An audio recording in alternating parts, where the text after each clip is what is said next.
Welcome, everybody, to another edition of the C3 Friday Free for All. I'm your host, Cody Lashley, 1/4 of the C3 Panthers Podcast, back again for another episode of the show that is for the fans, by the fans. That's right. If you would like to be a part of the discussion, be a part of the action, the link to join the Streamyard is pinned in the YouTube chat.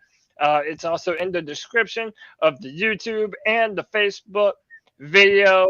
Look, man, you already know what we do here, man. We let the Panther fans let their voices be heard.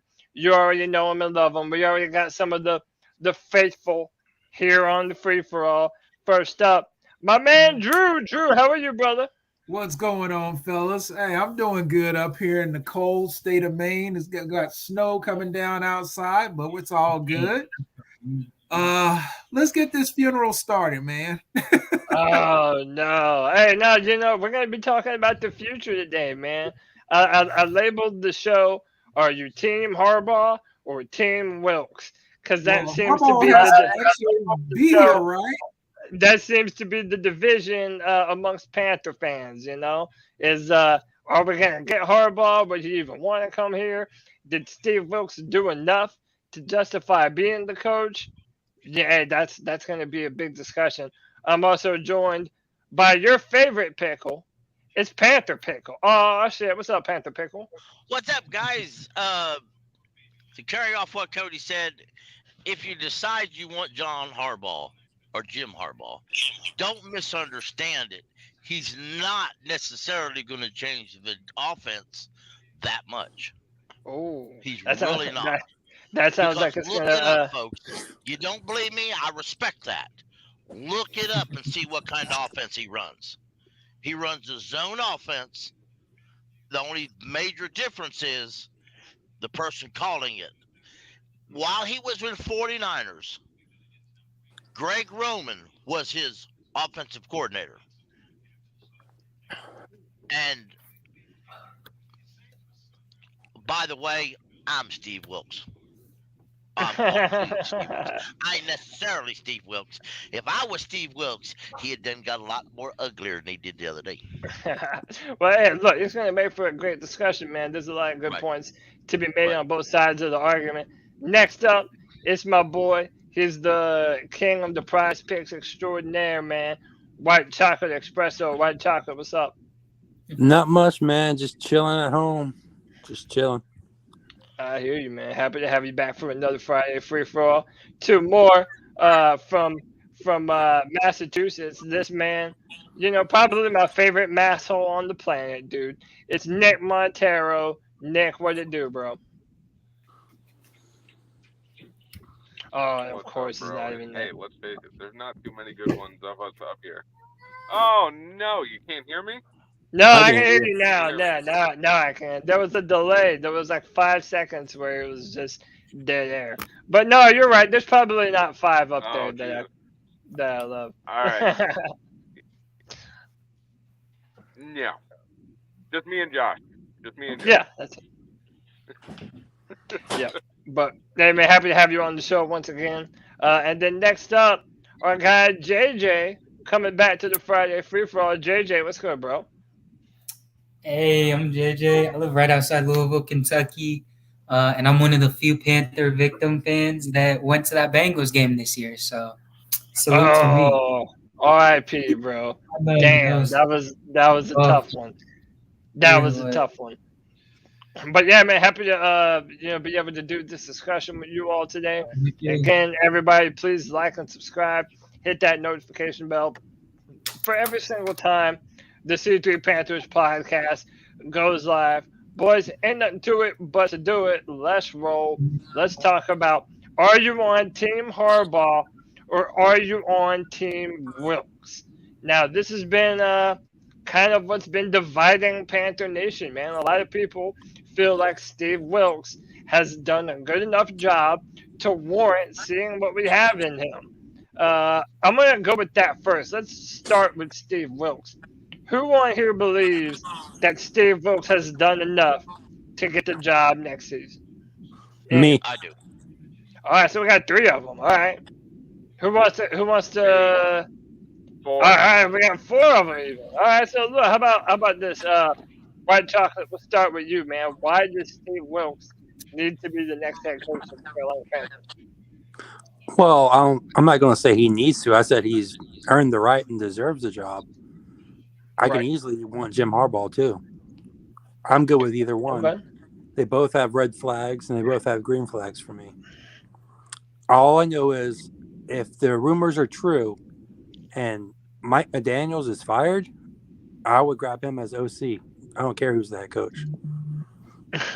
Yeah, dude, Mike McDaniels is awesome. Are they really talking about firing Mike McDaniels? Dude, that would be the dumbest shit in the world. Right? After I thought 1 he was year? talking about Yeah, but Josh am I not mistaken? They're talking about that because supposedly Sean Payton. Yeah, they said Tom Brady and Sean Payton. Yeah, do you truly believe that the New Orleans Saints are going to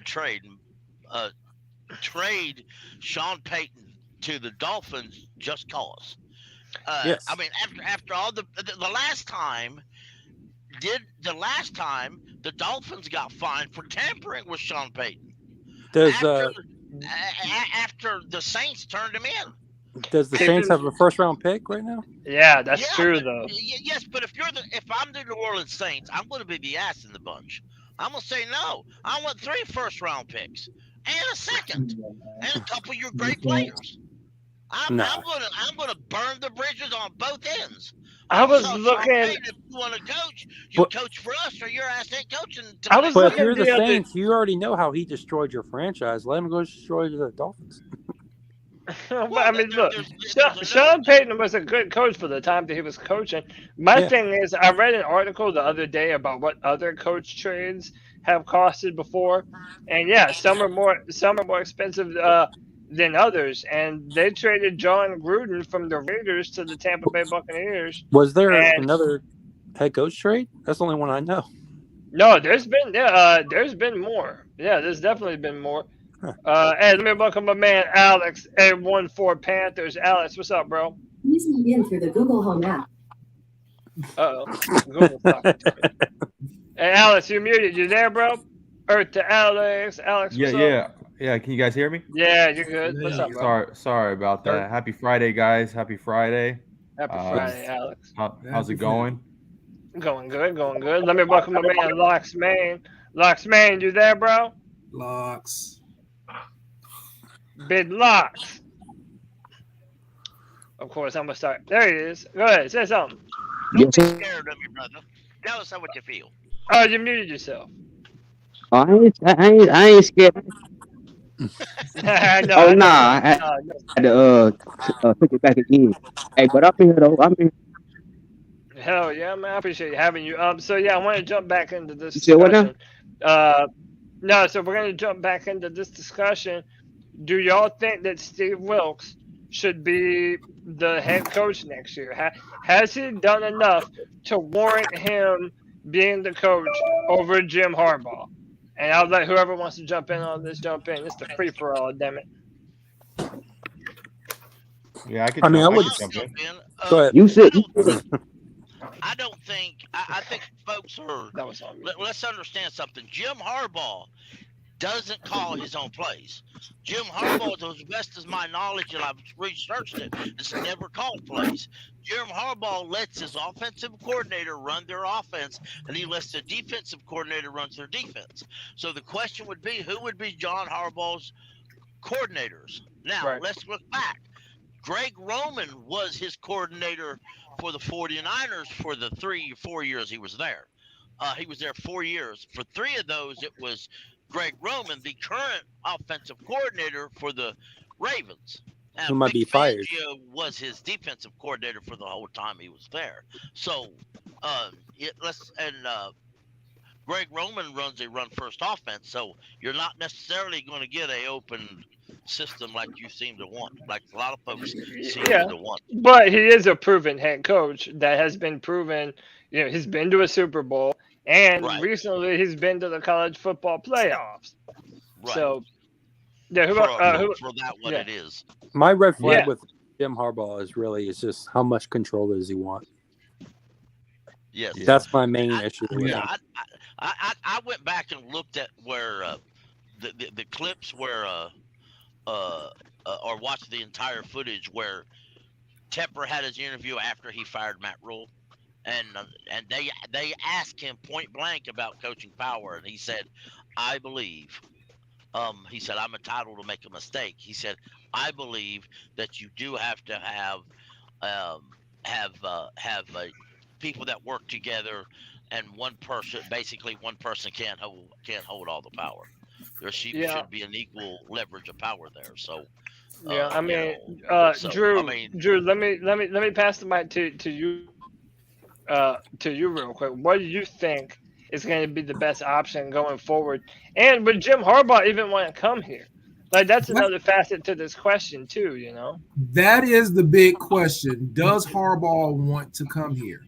I can see where Carolina would be an attractive option for him, but is this so-called investigation that Michigan is going through now? I know he's already put out this statement that, you know, he's staying in Michigan, but he said that last year, and he was flirting with Minnesota right up to signing. Yeah, I heard that investigation is nothing big, really. I think if the money's right, I could see Tepper being enamored enough to go ahead and bring him in. I'm a white chocolate espresso. I want to know how much power is he gonna want, because if he wants complete control of player personnel and everything like that, that's a no-go. We've already been down that road. I'm not going down that road again right now. I agree.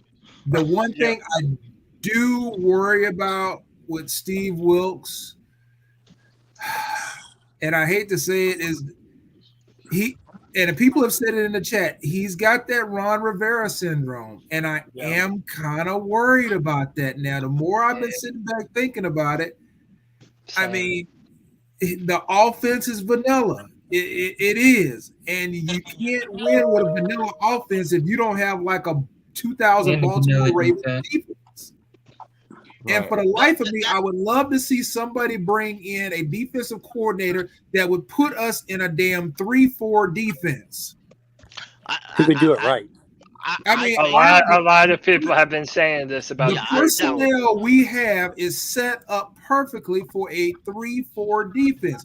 Brian, can you imagine Brian Burns standing up, coming at a quarterback in different blitz sets?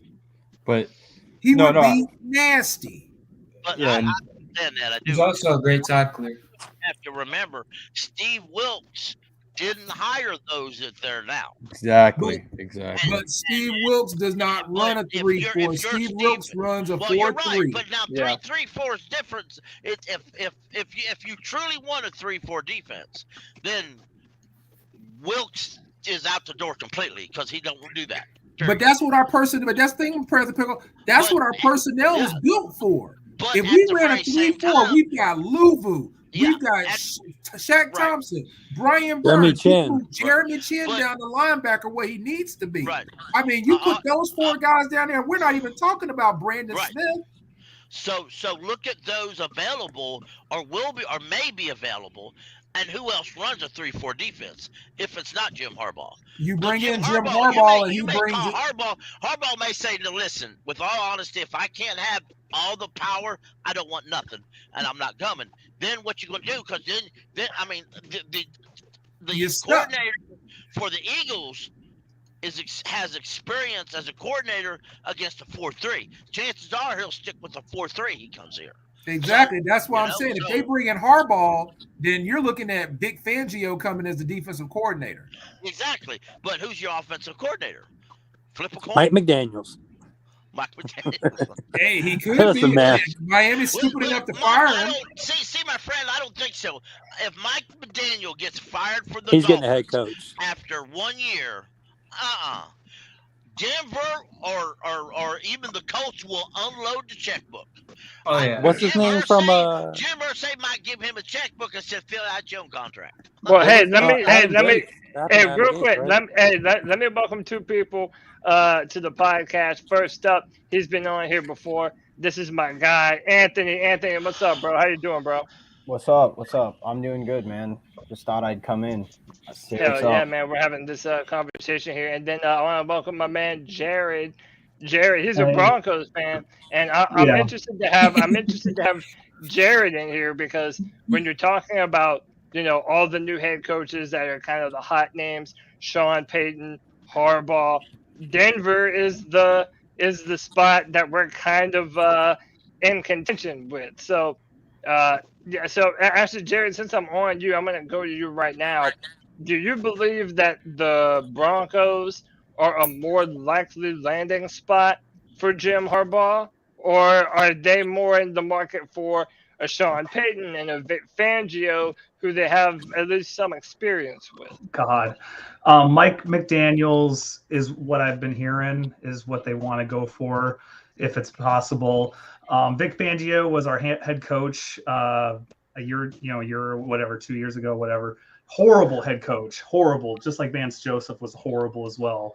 I hope to never see him ever again. So, what was like for you when you get done. Harbaugh has had problems playing even in college for head coach. I seen him struggling against Army a number of years ago, and the college head coaches going over to NFL haven't had a great history. So I don't think Harbaugh, he's just a big name everyone knows. I know his time with being a quarterback with the Colts, and I don't know about the Chargers. I see on the Wikipedia it says he ended his NFL career in 2001 with the Carolina Panthers. He dressed for 6 games but didn't play, and then finished with a 1-15 record. How about that? How about that? Jimmy Clausen was a Carolina Panther longer than John Harbaugh or Jim Harbaugh. Jimmy Clausen also played more than John Harbaugh did. Is Jim Harbaugh's contract coming up with Michigan? Nah, he just got he just re-signed one. But the payout is so cheap. The payout is so cheap. If he refers that he wants to go coach in the NFL, they can find him on that contract he signed. I don't think he likes this new version of college football. He's the highest paid coach in college, so we're going to have to unload a checkbook. Yeah. He's higher paid than Nick Saban? How would Denver feel if Jim Harbaugh was to come there to be the coach and want to bring in Vic Fangio as his defense coordinator? That would be weird, wouldn't it? That would probably didn't go over too well, would it? The fans hate Vic Fangio after I thought he sucked right when he got here. He was here even 2 seasons. He wasn't bad. And he didn't have a good record. Vic Fangio is known as a defensive coordinator, from what I know. Lots of years. So I have time out real quick. Your team a lot. Hey, time out real quick because I got some people in the background that I'm trying to bring on. Let me let Nick go. Nick, I wanted to hear your opinion on the Wilkes Harbaugh thing. So here's my thing, man. Okay, I've been around a lot of people. I've been around a lot of situations where you've had to rebuild things. And I've been on crews where we've had to rebuild things that never should have had to have been rebuilt in the first place. Okay, in my opinion, what I've seen from Steve Wilkes, he can motivate that group of guys to be effective. Okay, he might not necessarily be the best defensive coordinator for the guys that we have now, but there's nothing saying that he couldn't be the head coach and then hire a 3-4 defensive-minded head coach. Okay, now from what I've seen from Wilkes, he motivates the guys to be productive, to be effective, to go out and get the job done. There are times where he has been conservative. But let's look at that Tampa game. We were down J.C. Horn. We were down Dante Jackson. Okay, C.J. Henderson did not put on his best showing. At the end of the day, Steve Wilkes knew that, and he knew that going in. There was nothing that he could have done. There was nothing that he could have done about that to have changed the situation. Okay, but he went out there and he put on a good showing. And then when it came to the point where he could not risk turning over the ball in the wrong territory, he punted it. And while I gave him shit, I don't blame him. Okay, you are playing for the division. You got to play smart, and that was the smartest play to make at the time. It was 4th and 1. Opinion, Steve Wilkes has not only gotten us to this point to where we've enjoyed the end of the season for the first time in 5 years, okay, but he deserves to see it through and see it to the other side and at least have a fair shot at it. Hey, dude, that's applause, man, applause, because that really is the best. That's the best argument in favor of Steve Wilkes. I mean, it really is. Like if the fact that there was no JC Horn, the fact that he motivated this team in a way that we didn't think anybody was going to be able to. We were not at full strength, and I think that's obvious. And I think that's a great point, Nick.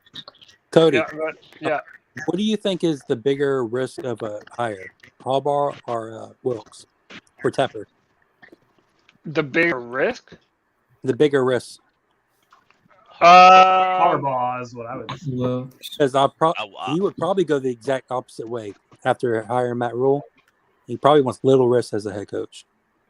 I mean, I don't know. That's the thing. Now that we're in the race with Denver, I could easily see David Tepper being like, all right, I'm not going to be able to offer more money than, say, the Waltons could. I feel like if the Panthers really want Harbaugh, then he's going to have to give him a Matt Rule type of deal where he has full roster control. Because I think you're going to have to give him that if you're going to get Harbaugh to choose to come here. I think that's why he called him. I think he was like, yeah. you want full control? Okay, never mind. The way I see it though is Panthers have more draft picks than Denver, and the Panthers. To be bluntly honest and no disrespect to anybody, the Panthers don't have a beat up, old, useless quarterback on a long-term, big fat contract. You're damn right. Thorn in your side. They don't. And to be honest stupid with you, on their part. A new coach could say, "Okay, let's keep this guy," or a new coach can come in and say, "Dump them all." Broncos love those veteran quarterbacks that are useless. Joe Flacco and Mark Sanchez and Manning at the they end. wanted. I heard David Carr's. Hey, brother, I heard David Carr's on his way. Yeah, there you go. There you go. But he might actually be better than what we. No, I think it's Matt Ryan. So, hey man, my bad. Hey, real quick, let me add D'Angelo the legend to the stream. D'Angelo, what's going on, man? Yep, What's going on? What's going on, fellas? My first time on the live. What's happening? Yeah, you're good. I hear you loud and clear, bro. Oh, okay. Yeah. I had to join this topic. I tune in just about every Friday when I can if I'm riding. So I said, man, let me put my input in on this conversation. Yeah, man, jump in on this. Are we talking Jim Harbaugh, or do we think Steve Wilkes deserves another opportunity? I'm gonna be honest with you. I don't want either one of them. I wouldn't be mad at Harbaugh, but my thing with Wilkes and Drew touched on it earlier, man. When it comes to Wilkes, man, I'm sick and tired of this conservative shit, man. We got to get out of this conservative mindset, And when it comes to Wilkes, I see too much of Ron Rivera in him. I don't want that, Yeah, he's a great guy. He's a great motivator, but great motivators don't win your shit in the NFL. Look at Ron Rivera. He hasn't won anything. You know what I'm saying? I don't care about that great motivating stuff. That we've gotten too complacent as a fan base, Say what now? Okay. I said any actual good coach can really do that. Like exactly. Any good coach. There you go. Any good coach can do that. That shit will come naturally. It ain't just Steve Wilkes who can do that. Exactly. So I don't, I'm not on the Steve Wilkes hype train. Now, if he was to become the head coach, I'm not going to be mad about it, but then I'm going to ask, okay, who you going to bring in as offensive coordinator? Because I'm honestly on the train of I want an offensive minded coach. I want an offensive minded coach. But now I do have a dark horse. This is my theory. What I think Tepper might do. I don't want a defensive minded coach, but if I had to take a defensive minded coach, I think Tepper might get DeMeco Ryans. Just think about it. Where did Tepper come from? Pittsburgh. He came from Pittsburgh, and when he was there, Mike Tomlin came in as a young coach, a young defensive minded coach, and he likes and there's reports out that he has a what's the word that what they use? Affinity. He has there you go. He has Yeah, an affinity for DeMeco Ryans. So I'm not gonna be surprised if he does bring in DeMeco Ryans. And then you hear the rumors about Mike McDaniels being fired. So if Mike McDaniels gets fired, they both came from San Francisco. So don't be surprised. Don't be surprised if Mike McDaniels is the offensive coordinator. That's just my thinking. I'm not gonna be shocked if that happens. I'm pretty sure Mike McDaniels gets the head coach. So for me, Mike McDaniels, if Mike McDaniels comes onto the market, dude, we have to jump on that quick. Yes, indeed. I wouldn't be mad. I would love Mike McDaniels to be the head coach. Don't get me wrong. I would love. That's what I'm saying. But let me ask you this though. You said that like a motivator might not be enough, but couldn't you say that there have been other really good motivators before, like a Mike Tomlin, who Mike Tomlin knows ball. I'm not saying he don't. He definitely does. Yeah. I mean, look at his record. But I'm saying he's not like. I believe he was a special teams coach. No, he was a defensive back coach. He was a defensive back coach. Right. You're right. He was a DB coach. And that is a good point. Like, if you get the right defensive coach, it doesn't mean you're not going to be successful. I mean, the Bills. I mean, look, they got Sean McDermott. But guys like Mike Tomlin, and Mike and Sean McDermott. They're not afraid to take chances. A lot of defensive-minded coaches, they're conservative, man. You know what I'm saying? Those defensive-minded coaches don't mind having a wide-open offense. You know, I don't like those coaches. Those coaches with that old school mindset, man. That ain't the thing no more, man. You got to get out of that. You're right. No, you're right. I would say though, the one thing that worries me with Steve Wilkes is, what's the first thing that comes to mind is motivator, and it's like, well, should that be the first thing that comes to your mind when you think of a head coach? No, putting your players in the best position, and I feel like there you go. Exactly. There you go. Mike Tomlin and Mike Vrabel, some really notable players, coaches you see and hear around the league, tend to put their players in the best possible position. I mean, like, look at Josh Dobbs this past week. He really wasn't put in a horrible position at all. Were you saying something, Cody? No, I was putting some messages. I just feel like Steve Wilkes really lacks that part to being a coach or even like any kind of play calling aspect. You know, I mean, he can sure motivate his guys and bring the troops together.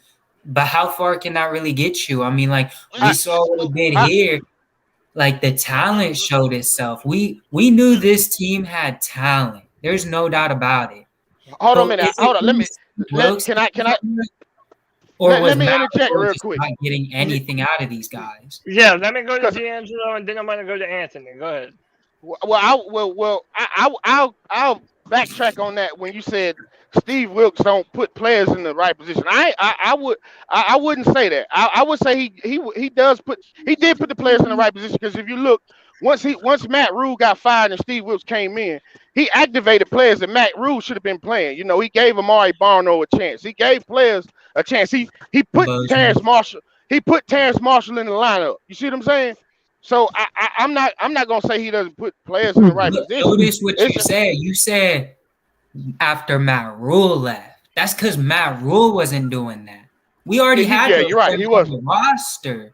Like those players, like any competent head coach would think, let's use this second round pick, Terrence Marshall, not Matt Rule.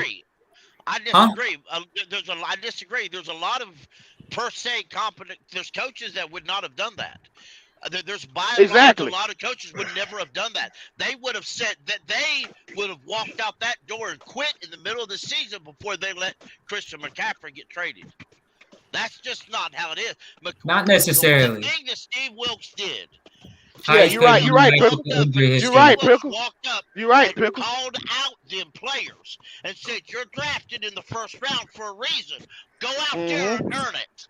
There's 90% would say, "Hey, Mike, hey." Do your best. They'll be too busy ass kissing what Rule did instead of going out there and make these players earn their job. But Mike Singletary did that too, and it didn't work out too well. I feel like this. Look, listen. Hold on. Listen. This the way I see it, right? I told everybody I prefer Jim Harbaugh, but after a week of doing some, mind searching or whatever, I put Wilkes up on my list. I put him right behind Harbaugh, and I put it like this: all the players swear they want Harbaugh back. They fight for I mean Wilkes. Everybody want Wilkes. The a lot of the fans want Wilkes. A lot of the players want Wilkes. And this all I'm gonna say. If the players want Wilkes, y'all motherfuckers better come out here this Sunday, and y'all better get this dub. Cause y'all 2 games y'all should have won. Y'all want Wilkes so bad, go out there and win some fucking games and stop losing these goddamn games. CJ Henderson getting his ass beat, goddamn Keith Taylor, all these motherfuckers getting on an island the whole game. Yeah. Well. See, we read. Hold on. We're reading too much into these players want Wilkes. What are the players supposed to say? One thing the players know: if a new coach come in, a lot of them gonna be out of jobs. So what are they supposed to say? And they said that they were behind. They said they were behind Matt Rule too. Like they were all in on exactly. So yeah, a player isn't going to come out. However, I will say this though, and then I want to get Anthony on this. I will say this: I really do think that Steve Wilkes is responsible for implementing the kind of culture that had this team believing in itself again. Yeah. This team was bored. This team didn't give a shit about winning football games before Steve Wilkes really turned things around.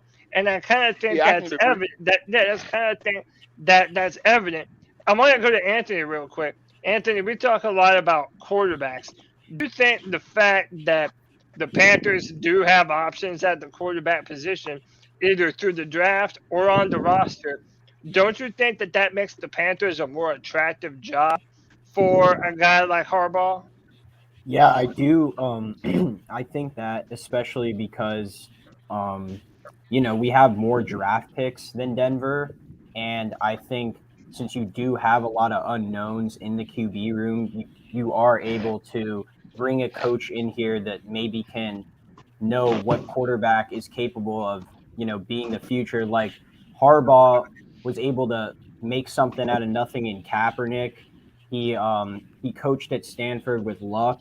Now, I did say I would love Wilkes to be the head coach. I just don't know if it's the most realistic scenario, just based on, the reports coming out.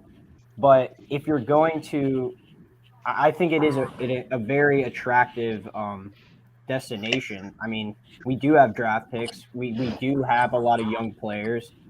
If the players are going to bat for Steve Wilkes, that's a good thing. But like y'all just said, like they're not just going to be like, yeah, we don't want Steve Wilkes as the head coach.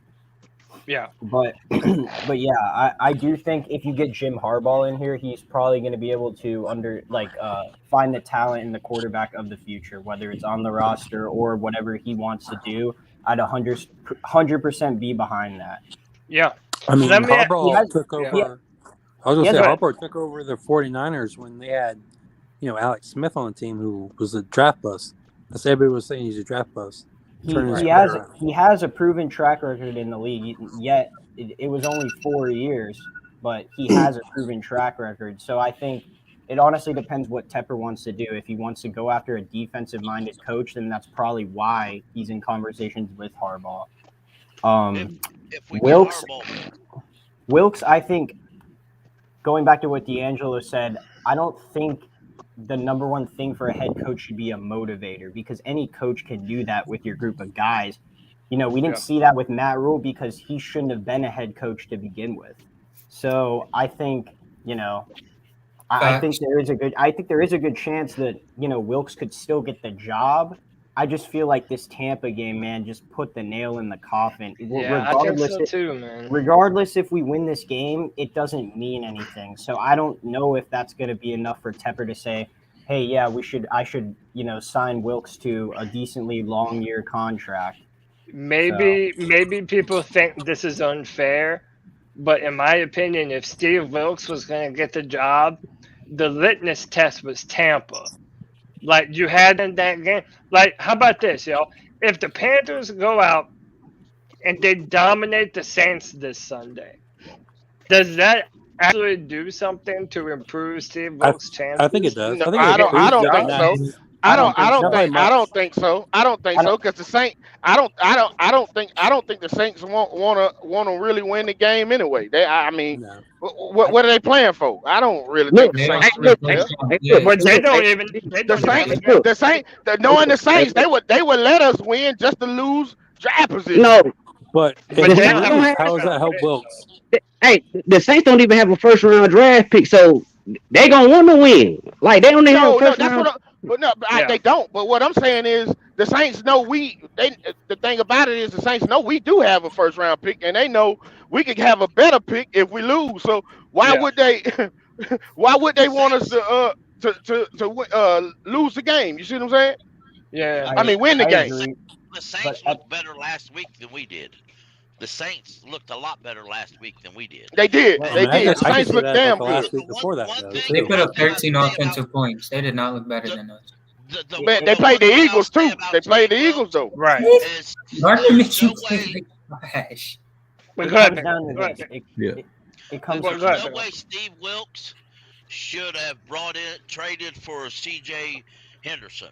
There's no reason why Wilkes should have hired Ben McAdoo to be his. Oh, that's right. He didn't bring in neither one. He got stuck with Matt Rule's leftover. See what you did there. But that's made it look good. But that's part of. We're going to punish him because he couldn't bring his own guys in because he took somebody else's chicken shit and actually made it presentable. Well, thank you. I've been screaming this for the last couple of weeks. Thank you, Panther Pickle. But that was Temper's. That was Temper's thing. He said. Cody said this team wasn't believing in shit before Steve Wilkes, but that was because Matt Rule. Steve Wilkes' margin of improvement to this team looks ginormous, but that's really because how bad Matt Rule had this fucking organization going. Being honest. Do you 100% believe that John Harbaugh is going to make a difference, or Jim Harbaugh? You know how you? I don't.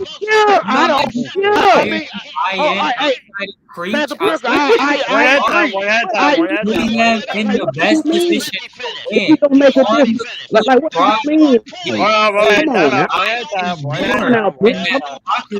Come on now. No, pick. Don't start that shit. Come on, pick. I agree. I agree with Panther Pickle. I agree with Panther Pickle. I ask again, who is Jim Harbaugh's offensive coordinator going to be? Right. Exactly. He's got to bring Exactly. He's got to bring in that offense that you people think you want. Exactly. Without a qualified offensive coordinator, we have an offensive line though. Hold on, and let me piggyback. Let me piggyback off of Panther Pickle. Just go look at Jim Harbaugh of Michigan. He ain't been able to get a damn quarterback since Andrew Luck. Look at his look what he's been doing with his quarterbacks. His quarterback's been trash at Michigan. He look at his offenses. His offenses have been trash. He ain't had a good offense in Michigan. College. No, it's not. No, it ain't. Yeah, you got to recruit guys. No, it's not. Draft guys. Michigan's been really good up front. We got that O-line going crazy. You draft players. You don't have to recruit them. Right, but by the way, hold on. Listen. As you're getting an offensive-minded head coach, they're going to have to do that. Nice. I'm sure whoever Jim Harbaugh can do can be just as competent. Jim Harbaugh is a game manager head coach. Exactly, he is. He's never. He's not. He's not. He's not. This offense a superstar offense. You're absolutely right, Pickle. You're absolutely right. Ever a superstar offense outside of 2015? Like 2015, that was it. Yeah, that's why I said outside of it, this team has never been built off of that. So, but y'all realize that's literally. But look, that's literally true no matter what though. whatever coach we're going to hire, he's going to have to bring in an entire coaching staff, whether that be Steve Wilkes, whether that be, I mean, we're going to have an offensive coordinator, even if the coach is the play caller or not. So that's not really worrying me too much. The worry that I have with Jim Harbaugh, and I know White Chocolate agrees with me, is that I don't know how comfortable I am giving Jim Harbaugh that much power over the entire organization. Like, do we really want another coach to be in charge of the drafting? What do you say about Bill O'Brien?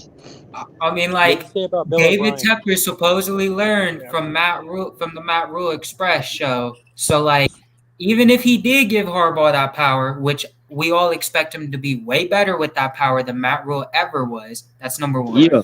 Number two is he'd do something to try and limit that or cut it off based on the experience with Matt Rule. I'll tell you this right. He'll be better prepared. Let me let everybody get a chance to talk. Anthony, go ahead. So I think everyone is scared to give another coach the full power, thinking they're going to make terrible roster decisions again. But let me tell you right now, Matt Rule was not qualified to be an NFL coach. I didn't even know who Matt Rule was before we hired him. So that proves my point. If you look at Jim Harbaugh's track record, he's proven to do good things with an actual mediocre game managing quarterbacks.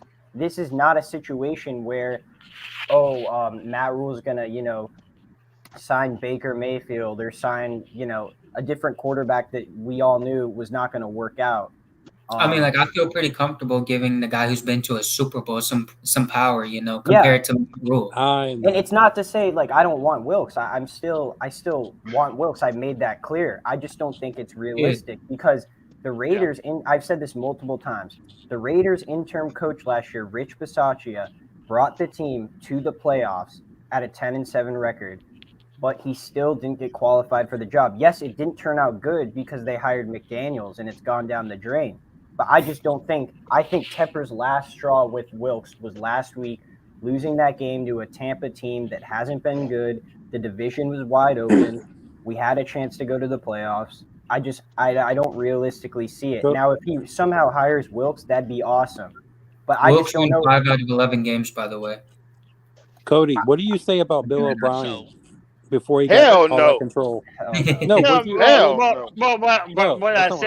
But here's my deal. Here's what you said. Right, but the difference between Jim Harbaugh and Bill O'Brien is that Jim Harbaugh is probably going to be the hottest name in coaching that other teams are going to want to bring in. I'm not saying Bill O'Brien coming. I'm saying, what'd you say about Bill O'Brien before he got all that power as a coach? Oh, that he was a damn good coach, but and then he got the power and sucked. Yeah, right. Then he got the power have Jim Harbaugh come in and get that power and suck. Right, that's my fear. Bill O'Brien and even Bill Belichick. I can say let me put one point, and then I'll open it back up. When it comes to Harbaugh, the reason I don't think David Tepper wants to give up that much power. I really don't. Exactly. But hold on. Right, he said he wasn't going to do it no more. But my fear is that he is going to have no choice if he wants Harbaugh to choose to come to Carolina. Yeah, that's why I don't think Harbaugh is coming. I don't really think Harbaugh is coming. Maybe that was the end of the conversation. Exactly. There you go. Yep. That's exactly what happened. Tepper is true to his word, and there's no guarantee he is. He said it when he fired Matt Rule's press conference that he believes a GM and a head coach should have joint power, not one person have all the power. That's okay. Hey, look, he said that, but if he gives the head coach and the GM 50-50, who's gonna get the last word? Who's gonna get the last thing? Pepper? I'll tell you how it used to be. Not Fitterer. No, I'll tell you how it used to be. Not Fitterer. Had joint power. Okay. Now, if there was a need for a tiebreaker, I mean, they're professionals, so they weren't going to stand in a room and argue about something. But there had to be a tiebreaker. Now you go back to history a little bit. we had a draft when half of the coaches wanted a running back and the other half wanted a tight end. But the defensive coaches were kind of all right with defense, but but the GM wanted defensive tackle. Nobody else on that whole team wanted defensive tackle. And the owner at the time, Jerry Richardson, said, "You're the GM, you make the decision." So he drafted Vernon Butler I was about to say, was that over Vernon? anybody else in that draft. And a few years later, he was I fired. got a question for you, Cody. Uh-huh. If they do hire Harbaugh and they give him all this power, does Fitters just say fuck it and walk out and quit? Well, he should have. Why not at that point? Like, you're not giving me any power. You're not letting me do anything. And Fitter was part of the nothing against Fit. Well, actually, I do have stuff against Fitter. He's made some terrible. He's made some terrible trades, but some good signings. Yeah, he's had some solid signings for sure. A mix. How about that? No GM is perfect. No GM is perfect by any means. But once again, I don't think it's realistic that Fitter would stick around, especially if a head coach and him had a different vision. Now, I said before, I think it's Fitter's fault that he came here with Matt Rule. So I think he ends up falling down with Matt Rule. Like, he just ends up leaving or getting fired at the end of the season. Now, Tepper said in his press conference when he fired Matt Rule, he said, when they were asking about Fitter, is his job safe? I think he said something like, we'll evaluate it at the end of the season. So I was going to ask, how would y'all feel if we fired Scott after next week or after I'll Sunday? be hot because I actually like Scott. I said a long time ago. I like Scott too. That Fitterer should follow the same fate as Rule, but a lot of people don't remember that. But because Matt Rule was the one who liked CJ D'Angelo, Henderson. why did you think that Fitz should stay? Because I like a GM that takes chances, man. I couldn't stand Marty Herney, man. Marty Herney. Give me a GM that's gonna take a shot. At least gonna swing the bat. And didn't Matt Rule? He was the one who was really hot on CJ Henderson, wasn't he? Well, we still traded for CJ because JC got hurt. I'll tell you a little rumor about that, and there's no way to other than call it a rumor. But the rumor was that he wanted to draft C.J. Henderson instead of Derek Brown. Yep. Yeah, he did. Marty Herney was the GM then and refused to do it. And that's part of the It reason. was in Marty's contract that he had first round. That's He true. wasn't overriding him. So that's how come he beat Scott upside the head when Scott took over to go get C.J. Henderson. And that's a lot of good that fucking did. That's part of the reason he traded for him when Fitter came in, because he probably convinced Fitter that C.J. Henderson was a great cornerback. Yeah. Well, Matt Rule is like that. We all got, still all of us got kids. He's like that kid, nags you so much. The spoiled brat. You reach around and smack the hell out of him. But she nags you so much that you're like, God, take the damn candy bar and leave me the hell alone. Get through a temper tantrum to get his way. And leave me the hell alone. So let me ask you then. Like, it kind of seems to me that Fitterer, no matter what, might always just be the puppet, right? Like, whoever has the control of the organization, be it the head coach or David Tepper, he's just going to be the mouthpiece doing what people want. And I think that's the point that Anthony was making. Like, why agree to take that job if you're never really going to have the full powers of? That's what I said. Does he just quit? And maybe that's why I'm being too harsh on him, because I don't know if he's actually, the moves he's making are actually him, or if someone's forcing him to make these moves. I just feel like he came he came here with a vision that if you follow them, which I respect you, Anthony, you know that. But if you follow exactly what Fitterer says, Fitterer and Matt Rule have always said they do it jointly. Now, if I'm Scott Fitterer, and I'm not, if I'm just Scott Fitterer, my ass ain't telling anybody we do anything jointly if I didn't want to do it. Now, my name's under contract, and you fire me all you want, I'm still gonna get my money. But I am never telling anybody we did it jointly if we didn't do it jointly. Because you go back to this past draft, Scott Fitterer repeatedly said he was going to bring in more competition at quarterback. And he preferred it the draft. while Matt Rule repeatedly said he wanted a veteran quarterback brought in. Mm-hmm. And that may be part Matt of Rule got his way. that may be Of part of course. the that may be part of the reason Herbert. that may be part of the That was reason good. why Tepper's scared to give another coach full power, because Matt Rule Yeah. pretty much overrided everyone. I believe you're right. I believe that's the reason.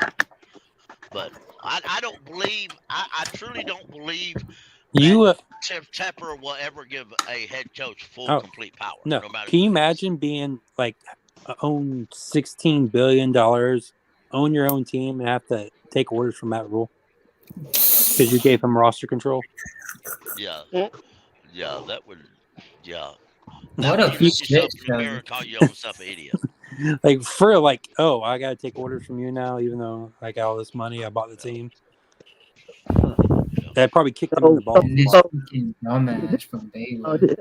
What I'm thinking, right? So I'm thinking about this Harbaugh and this Wilkes thing. I'm thinking is because I'm seeing all these reports, the fans, like the motherfucking fans, the players, everybody talking about Wilkes. You know what I mean? I'm looking on Undisputed. I see Shannon Sharp and Skip Bayless. Oh, Steve Wilkes earned the job.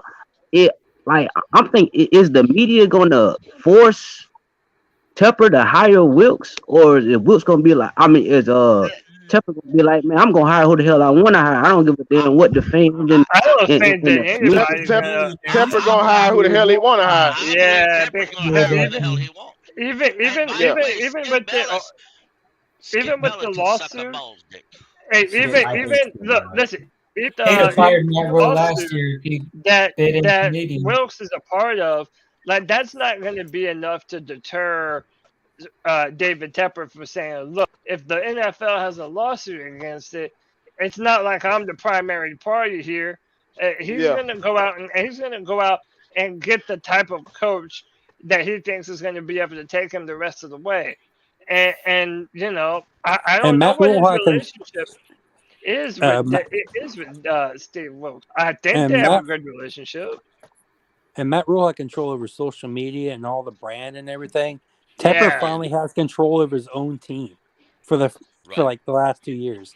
He's not going to give it up.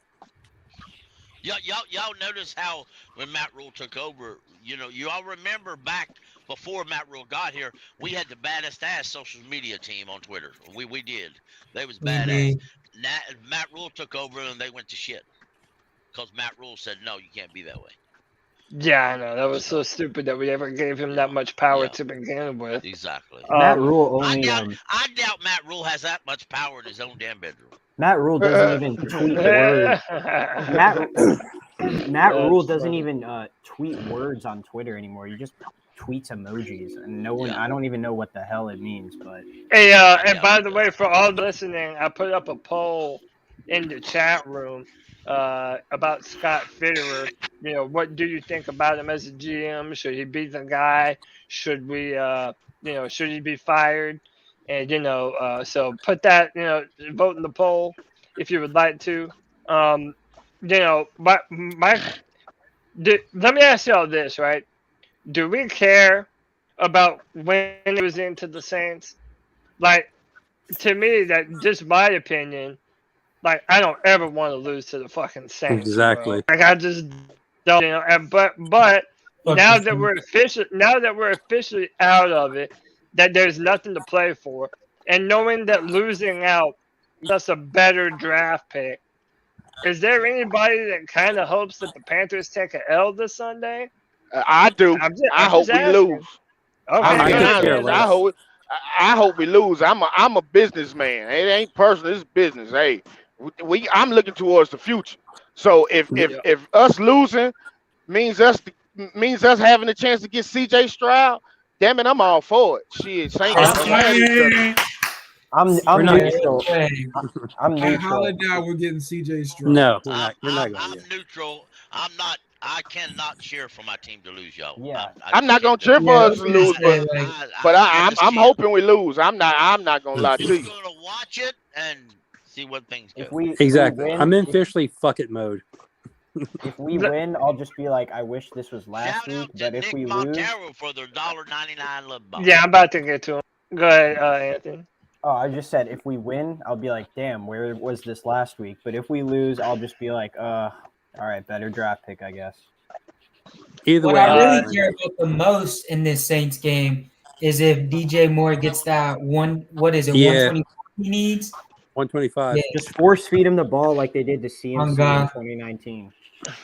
Hey, by the way, Foreman's real quick, Nick Montero with the 199 says, "Don't forget Eric Reed and that video with Tepper."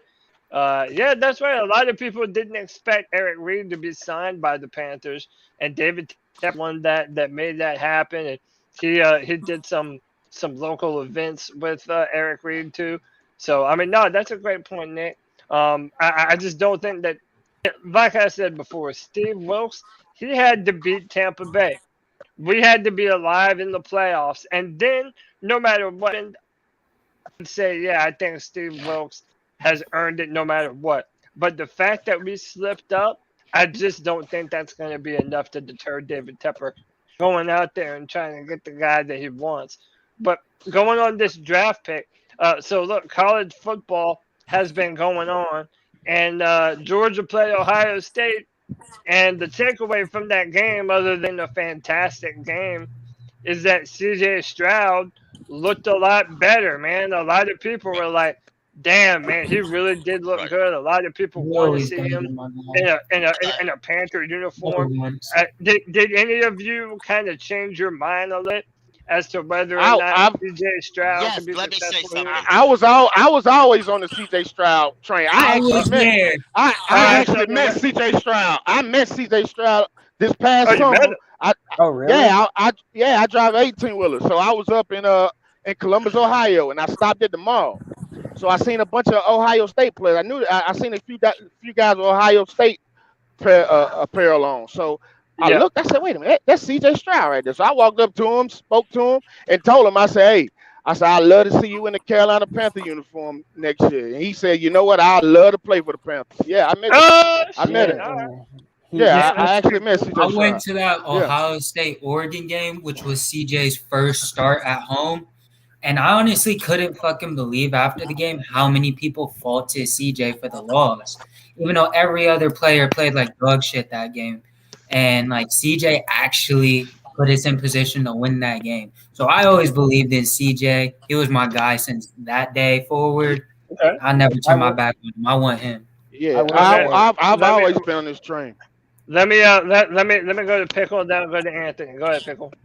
A lot of people, if you follow me on here long enough, you know I've not been impressed by any of these quarterbacks. You also used to say when things go bad for CJ, when the structure around him falls apart, he folds. And against the best college defense we've seen in a minute, he played his ass off. Franchise quarterback. Yes, he is. He's a franchise quarterback. G baby wanna be. When I'm talking. You better be glad I ain't got the mute button. He called you up, Pickle. He said, hey, what about them hot takes?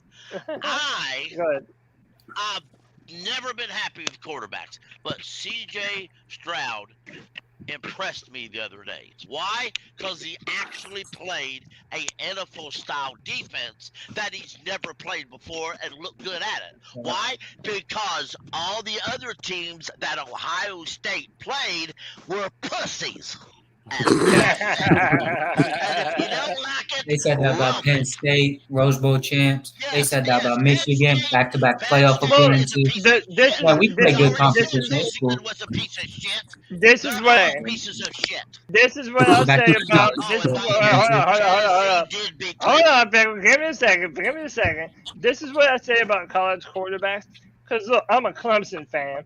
And everybody loves to clown me about how the ACC is so fucking terrible all the time. It is. But the fact of the matter is, when you get into the playoffs and you play well against the best competition, there's no more talking.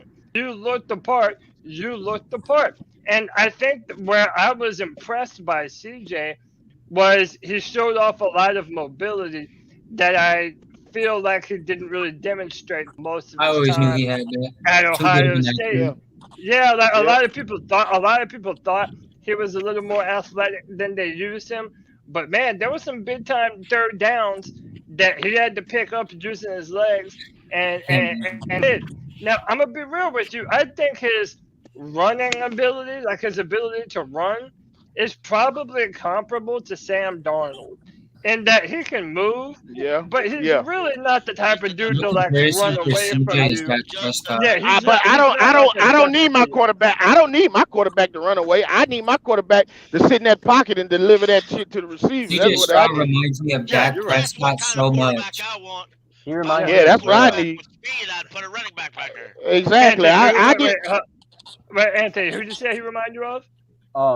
Well, you know, Cody, because we've been going back on Twitter for months about Bryce Young and Stroud, but I've always been high on both of them. But I think he reminds me a little bit of Burrow. Like he's a very accurate pocket passer, but he runs when he very much has to. Okay. So I think he's not fast by any means, but he's able to get a first down if there's green grass in front of him. That's all you need. That's all you need. Remind me of. You know who Bryce Young and C.J. Stroud remind me of? Russell Wilson. No, they remind me of two quarterbacks we're not going to get. All right. Bryce Young reminds me of Deshaun Watson, and C.J. reminds me of Dak. We're not going to be able to get any of one. Yeah, he reminds me of Dak. No. Hell no. Stroud is way more accurate than Dak.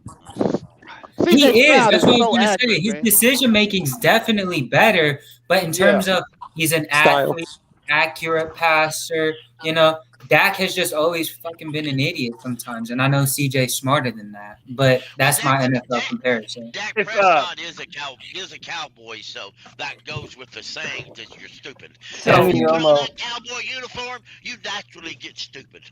Tony Romo is better than Dak Prescott. My that's pretty fucking. But I will say this. Tony Romo was hurt. He was, but I mean, he didn't have the. Yeah, but Dak had that incredible rookie season. Tony Romo didn't have what? Hey, Jason Witten, Carol Owens. Wait, listen up. What I will say about CJ is that if you go online and you look up videos and interviews of him, everyone says that he is an incredible leader, that he's the type of guy that, you know, teammates want to play for. So, hey, I mean, dude, I'd be opposed to it, man. Y'all just know, man. At the end of the day, it really doesn't matter what we think. We got to figure out who our head coach is first, because once we figure out who our head coach is, then we'll know what type of quarterback we're looking at.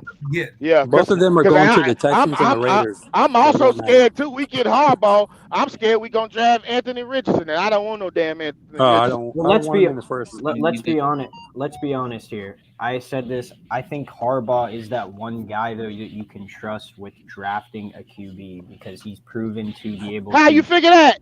He can't get one to miss. I mean, he made Kaepernick look good for like he drafted in the second round too. Yeah, they were a power outage away from winning the Super Bowl. Harbaugh is the type of coach who says, "Fuck it, I don't." Harbaugh took a guy who everybody said was a bust. Exactly. A number one overall pick. Hold on. But hold on. They say that about? Hold on. Don't forget about San Francisco's defense with Patrick Willis and Navarro Bowman and them boys. I totally agree. They had Navarro Bowman. They had Patrick Willis. They had a damn defense. But he also took a quarterback that everybody said was a bust. And turn him into a very good, above average NFL quarterback. Alex Smith was almost out of the league before John Harbaugh got there. And Drew, and who else is quarterback? That's Greg Roman's offense. I mean, that's what he does. Yeah. But you don't think he can come in there and Jim Harbaugh knows quarterbacks? He could come in there. As a coordinator, I don't want him. I don't want Greg Roman as my offensive coordinator. I hate that offense. I don't want to see that offense. And he needs in order to run Greg Roman's offense, you need a very specific type of quarterback. Yeah, I don't want to see that. Like Sam Darnold? Hold on, wait a minute, Cody. That's not true. That is not true because look what he did with Alex Smith. Alex Smith is mobile, but he's not a runner. No. And he made Alex Smith but the only thing that happened to Alex Smith is he got hurt. If he didn't get hurt, Kaepernick wouldn't have seen the field. Yep. Yeah, no, that's a good point. Hey man, shout out to my dog God of Blackness with the $20. He says pass the popcorn. Yo, we appreciate you, big homie. Yeah, that's the man right there. We appreciate you, God of Blackness. And Jacob Willis, if Anthony Richardson does not go the first round and we get Jim Harbaugh, they may trade up enough to get him. That's what I'm scared of. They'll go defense in the first round and then trade back. I'm scared of that shit because I don't want no Anthony defense in the first.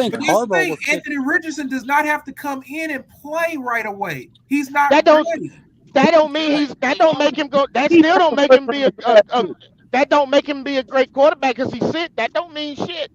I think he's got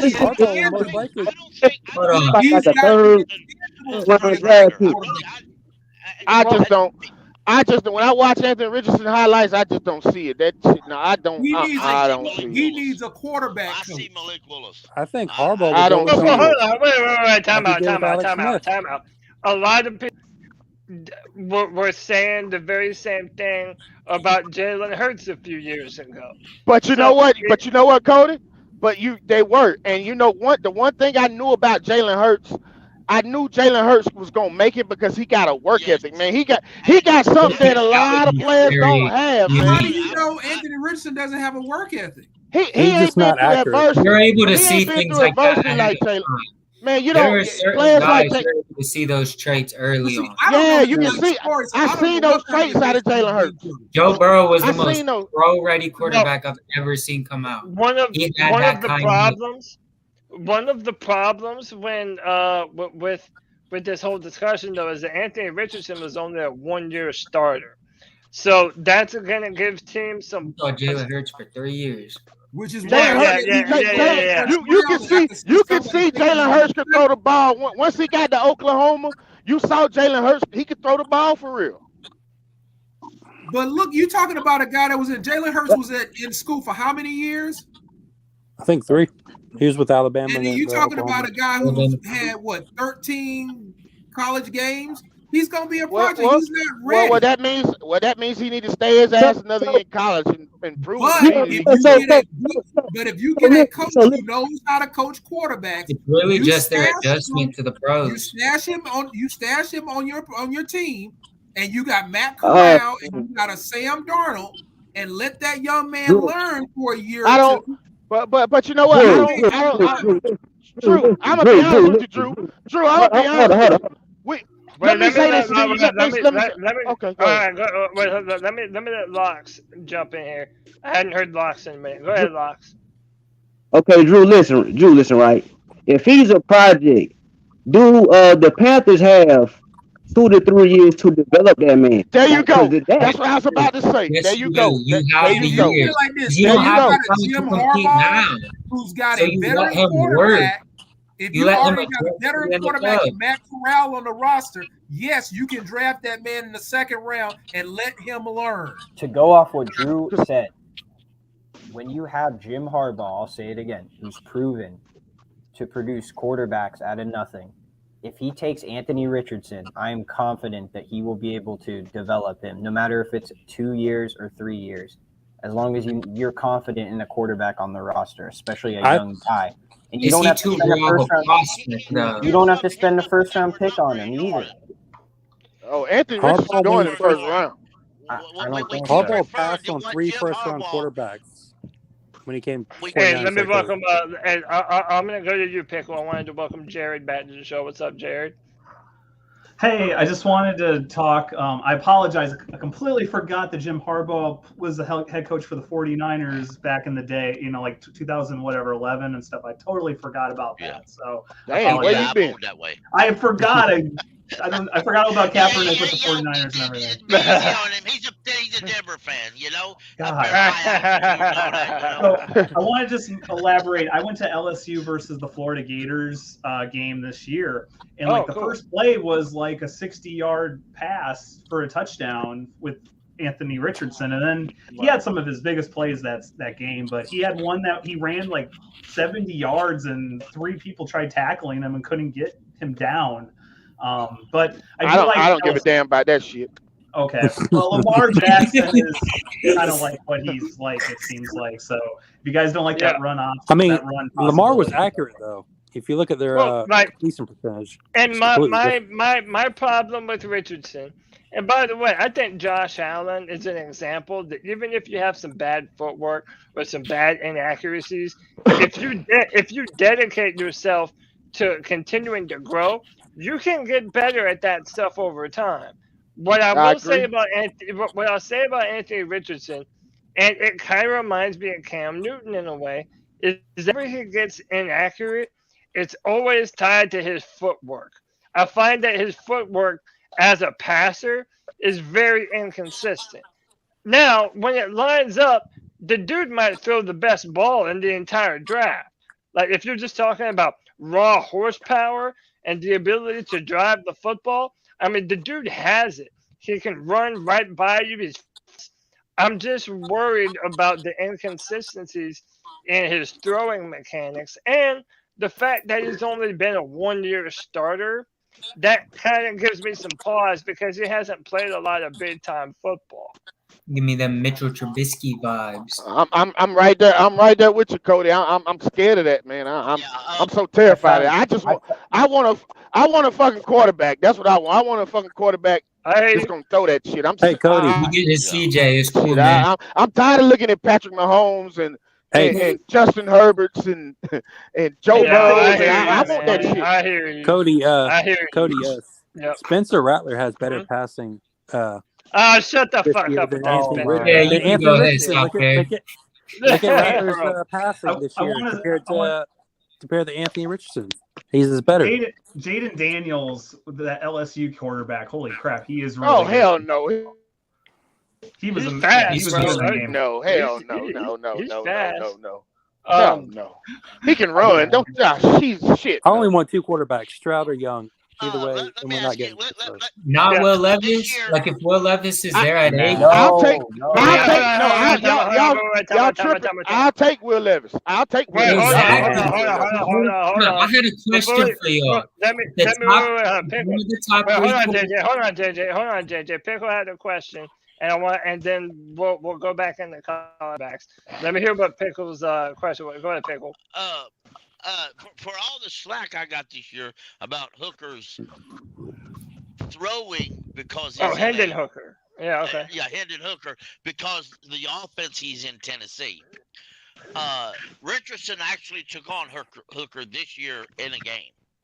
Tennessee lost that game, but let's also y'all realize Richardson threw for 453 yards, and Hooker only threw for 349 yards. Okay, Hooker's got it in his arm, but let's also remember something. Anthony Richards fits a few different offenses. He doesn't fit all the offenses.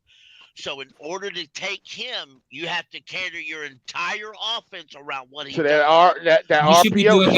We had to do Cam Newton. That RPO. You should cater to your quarterback regardless. The best thing you can do. I agree with that. We never did correctly for Cam Newton. We need to find out who the backup is. In an RPO offense, you're going to need that backup quarterback eventually. Hey, Anthony, did you have something you were trying to say? No, I sent the Anthony Richardson 60-yard bomb to our Friday free for all chat. That's all I was saying. Like I found that clip and that was awesome. Like he's got amazing arm talent. But he's a project. Hey Pickle. Yeah. You talking about Hendon Hooker, but I'm gonna tell you something. That backup quarterback y'all got is better than Hendon Hooker. He is better than Hendon Hooker. I don't know why the hell he won't start. I love me some Matt Corral, man. If y'all spend any time on this podcast, y'all know that I'm a Matt Corral fan. And by the way, that's why I'm not tripping if the Panthers don't draft a quarterback, because I don't need Sam Darnold to be a long term.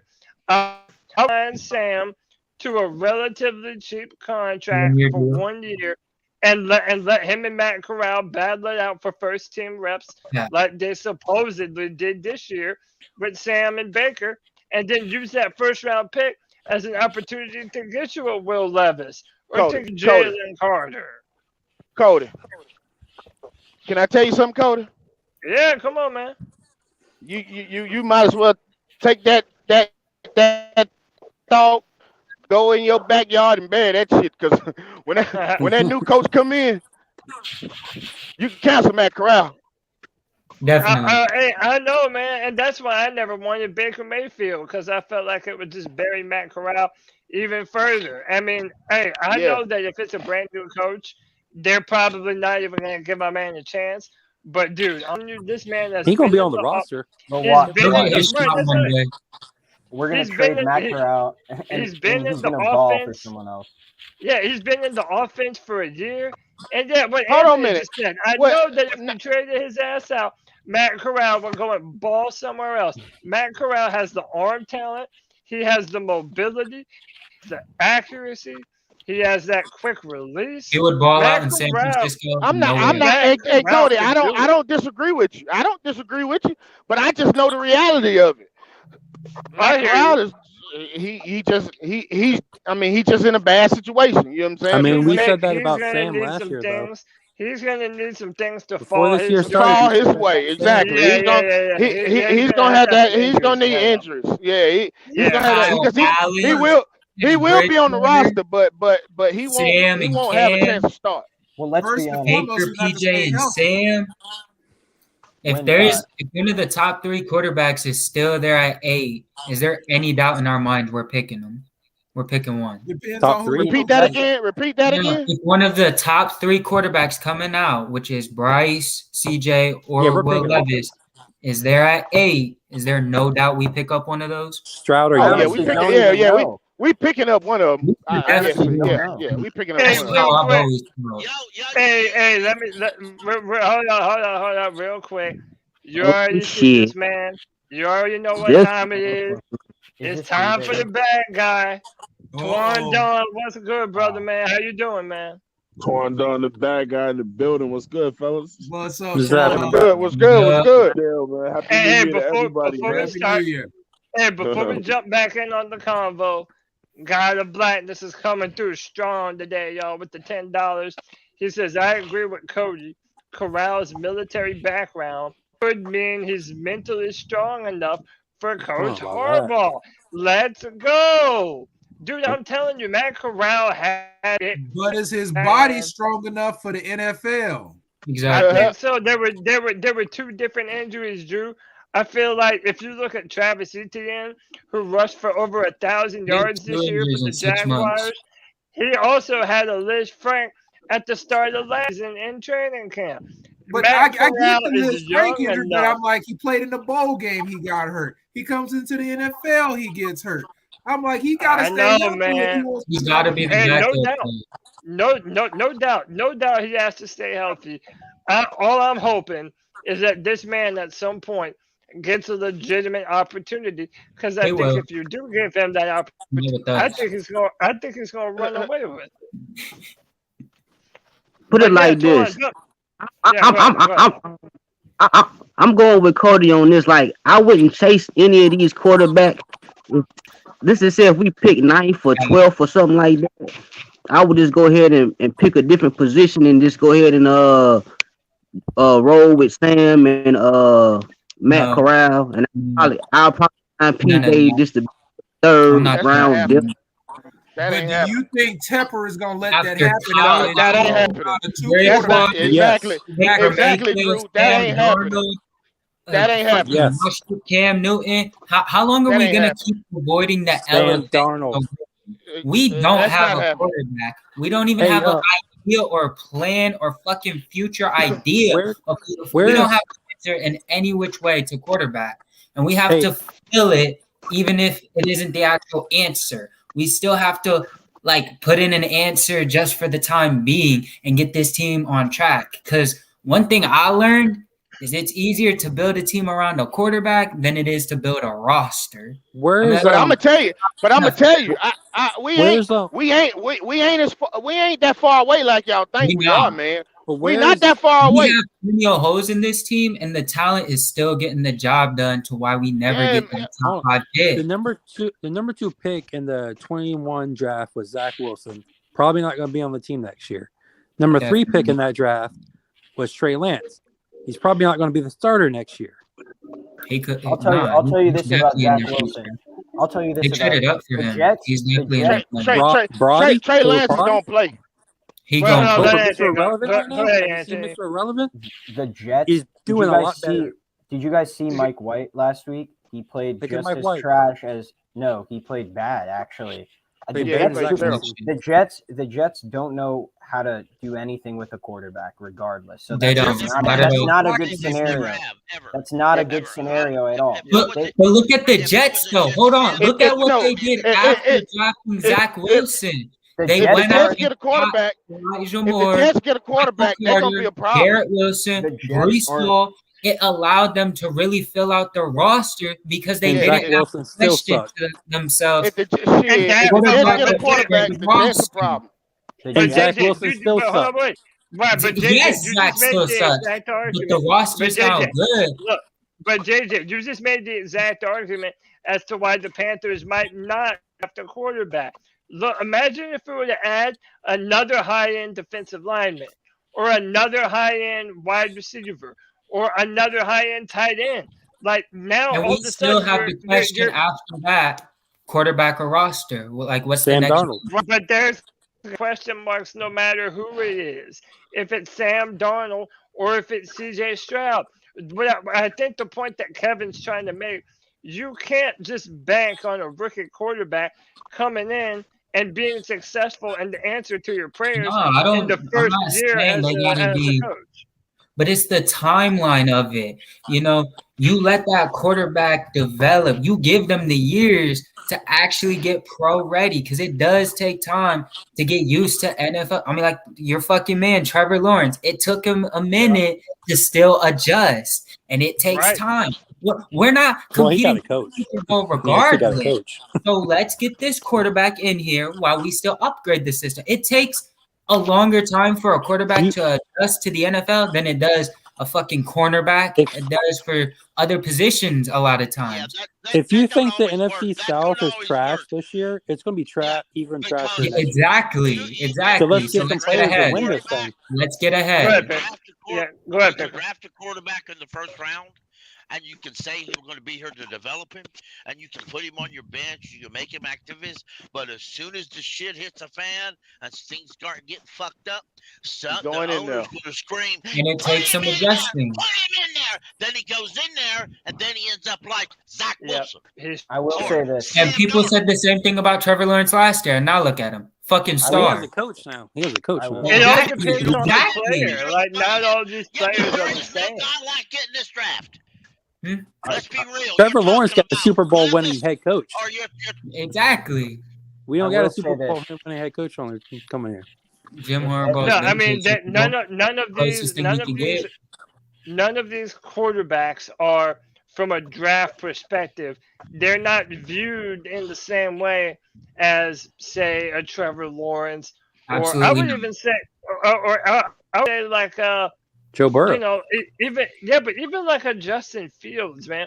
Justin Fields, say what you want about him, but that dude had an incredible deep ball, and he was big as hell. Like, he's bigger than you think that he is. Trevor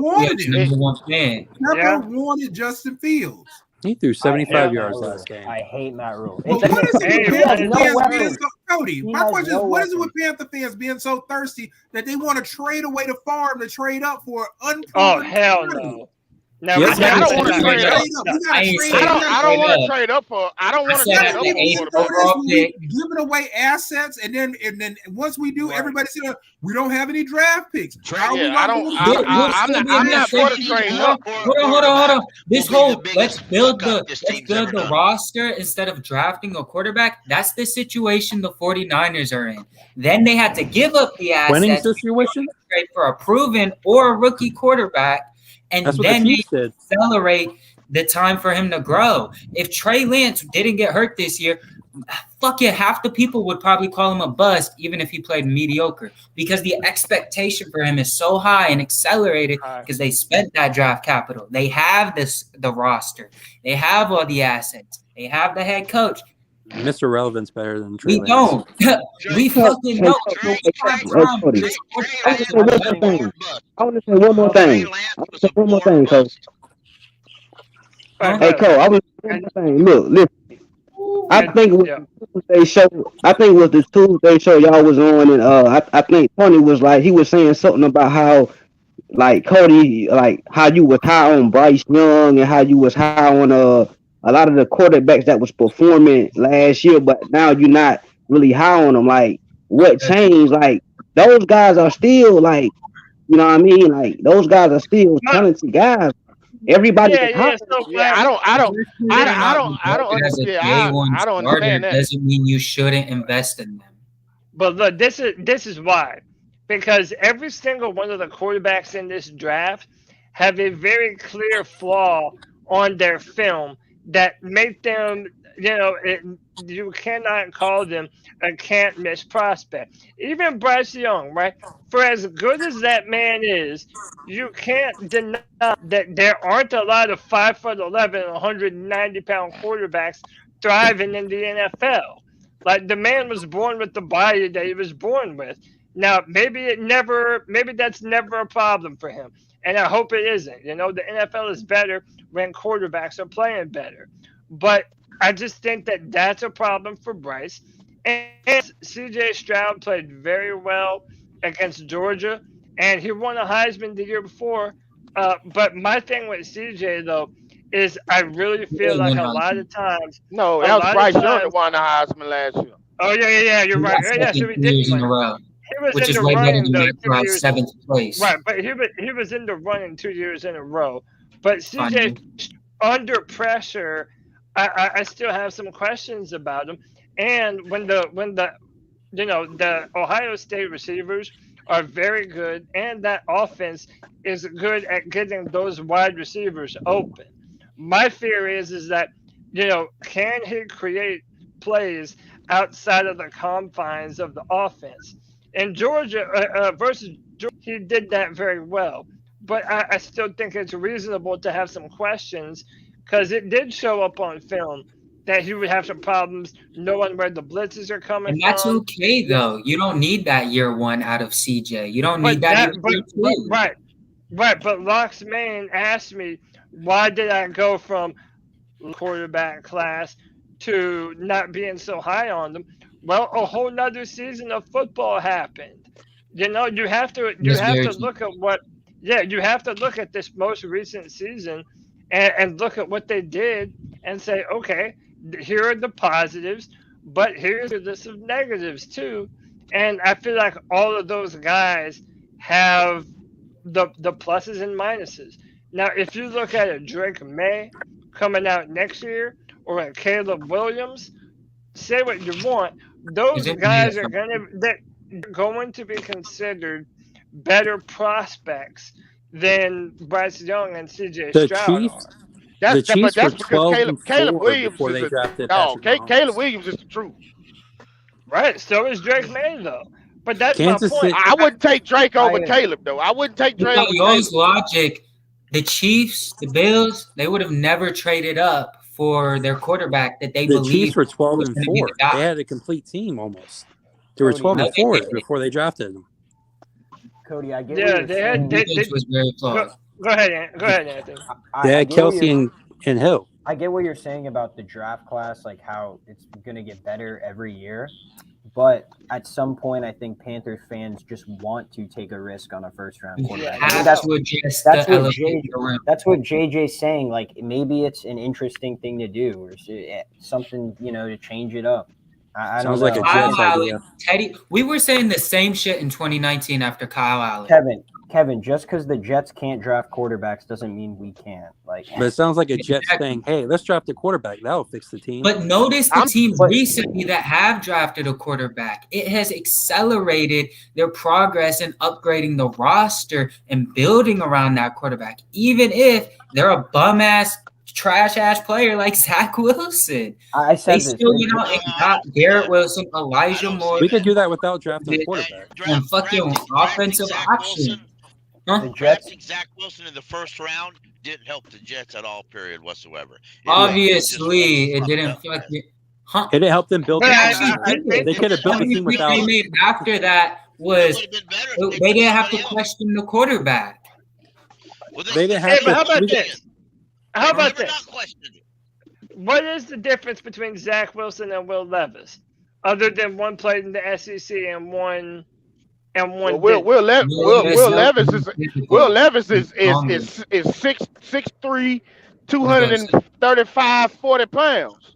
Zach Wilson, he may not be as built as Zach Wilson, but he also had the cannon and the mobility. Like, I just feel like if Zach Wilson let's say we didn't know what Zach Wilson did with the Jets, right? And Zach Wilson was in the draft this year, and the Panthers had a shot at him, I feel like everybody would be wanting to draft Zach Wilson. I'll say this.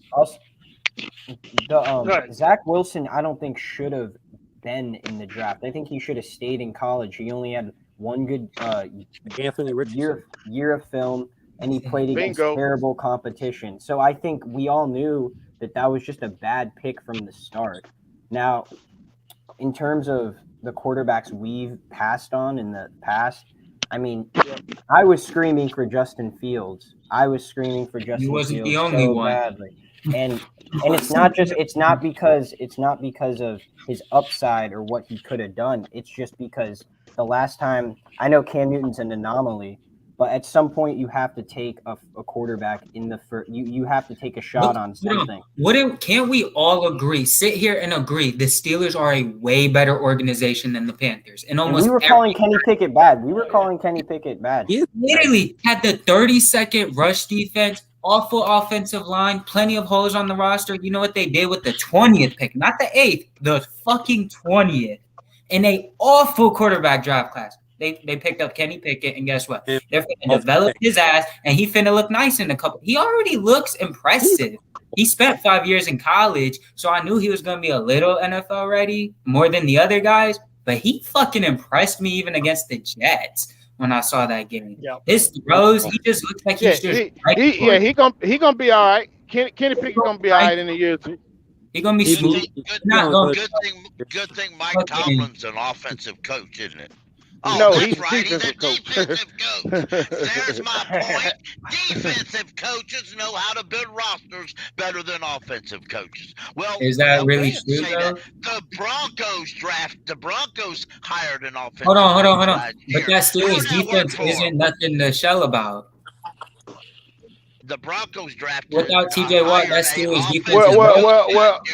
The Broncos took Hackett from Green Bay. Daniel Hackett wasn't.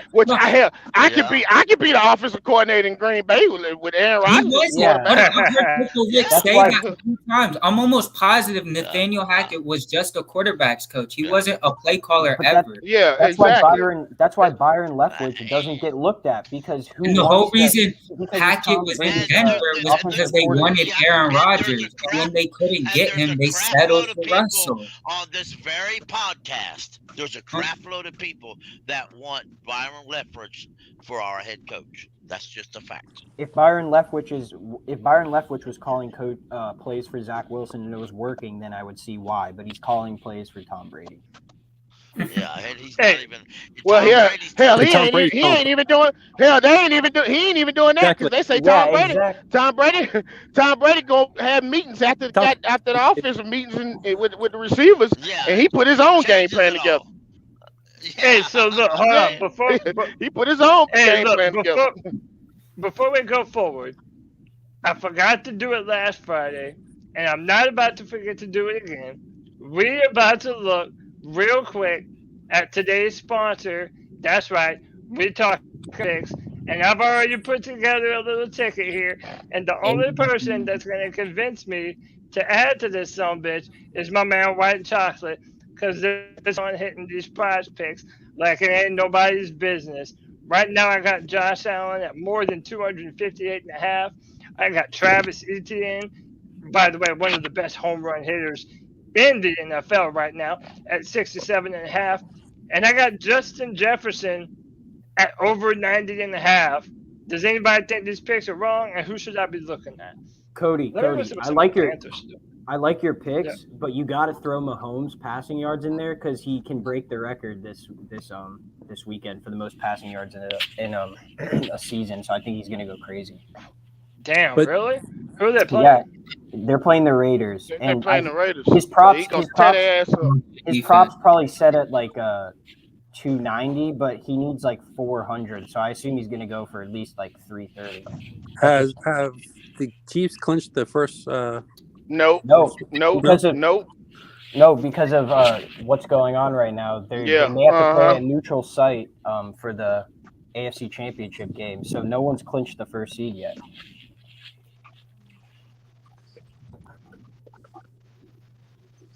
I ain't gonna lie, that Hunter Renfrow one did look kind of enticing, no cap, because it was pretty low, and he's a slot receiver who's an easy yards after catch. Oh, they got Pat at 309.5, and he did it last week. That's a lot. You know, how I know. All right, here's what I'm gonna do. I'm gonna take Patrick Mahomes. Good shit. Boom, boom.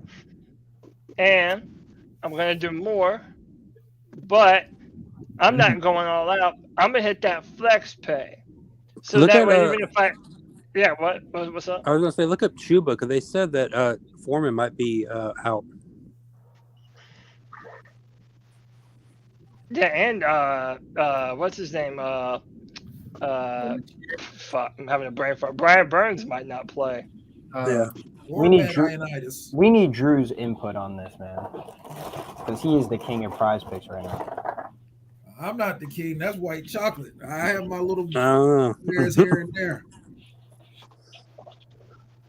But he probably won't come up, Chuba. They probably won't set that until tomorrow.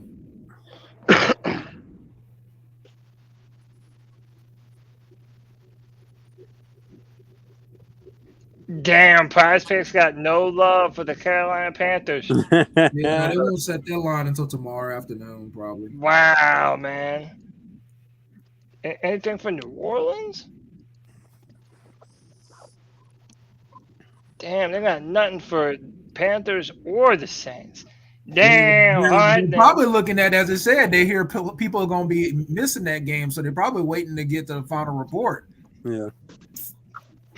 Yeah. All right. So that's my little entry, man. I got Josh Allen more than 258, Travis Etienne at more than 67.5. I do a lot of mores, man. And I got Justin Jefferson at more than 90.5 receivers, and I got Patrick Mahomes. Damn, that's a big number though. At 319.5. But they're playing the Raiders. Yeah, but if he's going for that record. Yeah, no doubt. And the Raiders are garbage. And he has to win. They have to win this week, so he's not gonna get benched. Hey, you know what? Download PrizePicks today. Play daily fantasy sports with us, and make sure to use promo code C3 when you sign up. All first-time users that deposit and use our C3 promo code receive 100% instant deposit match up to $100. At 100.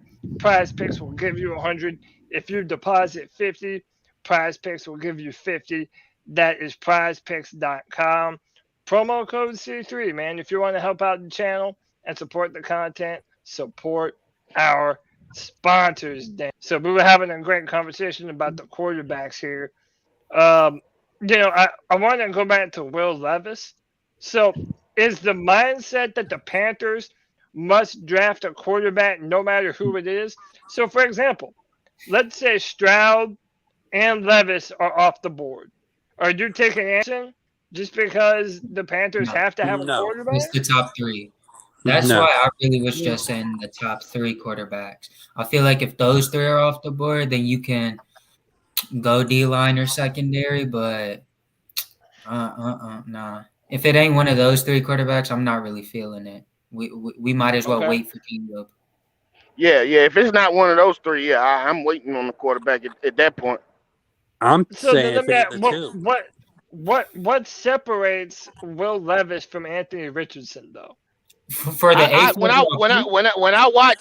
I watch Will Levis, I see Will Levis. He can make the throws. I just think he was a product of not having any receivers, not having any receiving talent in Kentucky this year. I can see the potential in Will Levis. I really see the potential. I can see the potential in Will Levis. I wouldn't be mad at Will Levis. I can see the potential in Will Levis. I would. Hey, let me welcome Lot back into the show, and we got back Shine. Say What's what, going Pickle? on, gentlemen? I don't. Go ahead, Pickle. I don't mind Will Levis. I just don't think he's worth a top 10 pick. Now, by the time the combine gets here and the pro days, hey, they may do something to change my mind. But I'll throw this out there: what we're looking at might be good.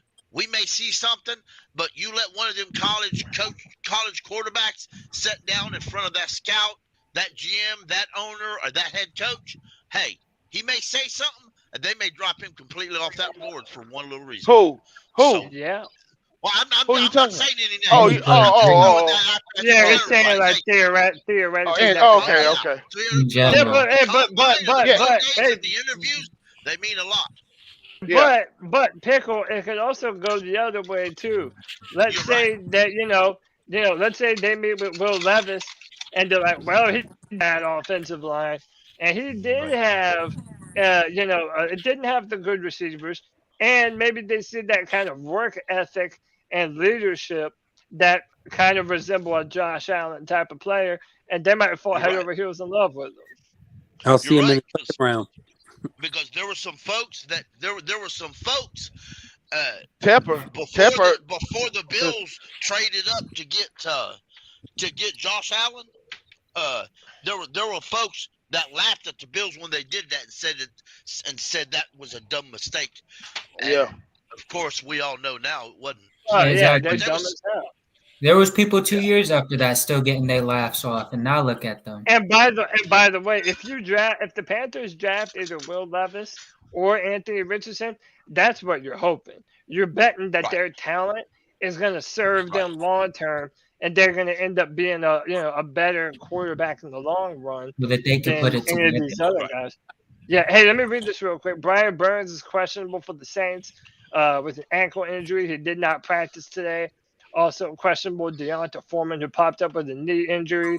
Also defensive This is back, but he's also questionable after missing his third straight practice. Do you think the Panthers? Oh yeah, that's what it sounds like to me. I hear a little tank coming on for this Sunday if those guys don't play. A little miniature tank. If I was the Panthers, a little miniature tank. If I was the Panthers, I'm not certain I'd play Onitis anyway. Period. He's on his last. He's not under contract next year. He's in his 30s, I think. Why? If you're not going to keep him here, and you don't know who your head coach is, so chances are you ain't going to keep him around anyway. So, wait, who are you talking about? Go that way. Pickle, who are you talking about? Onitis. He talking about Onitis. Oh, yeah. I don't think we expected much from him this year, but I don't think he's going to be back next year regardless. Yeah, I mean, I'm telling you, boys, the Panthers need another defensive tackle. Yep. We do. We do. I wish we had a guy like Quentin Williams who can stop the run, the interior, and get pressure. That's my question. From Georgia. That's my question to the people who want a quarterback no matter what. Are you going to pass on Carter over Levis?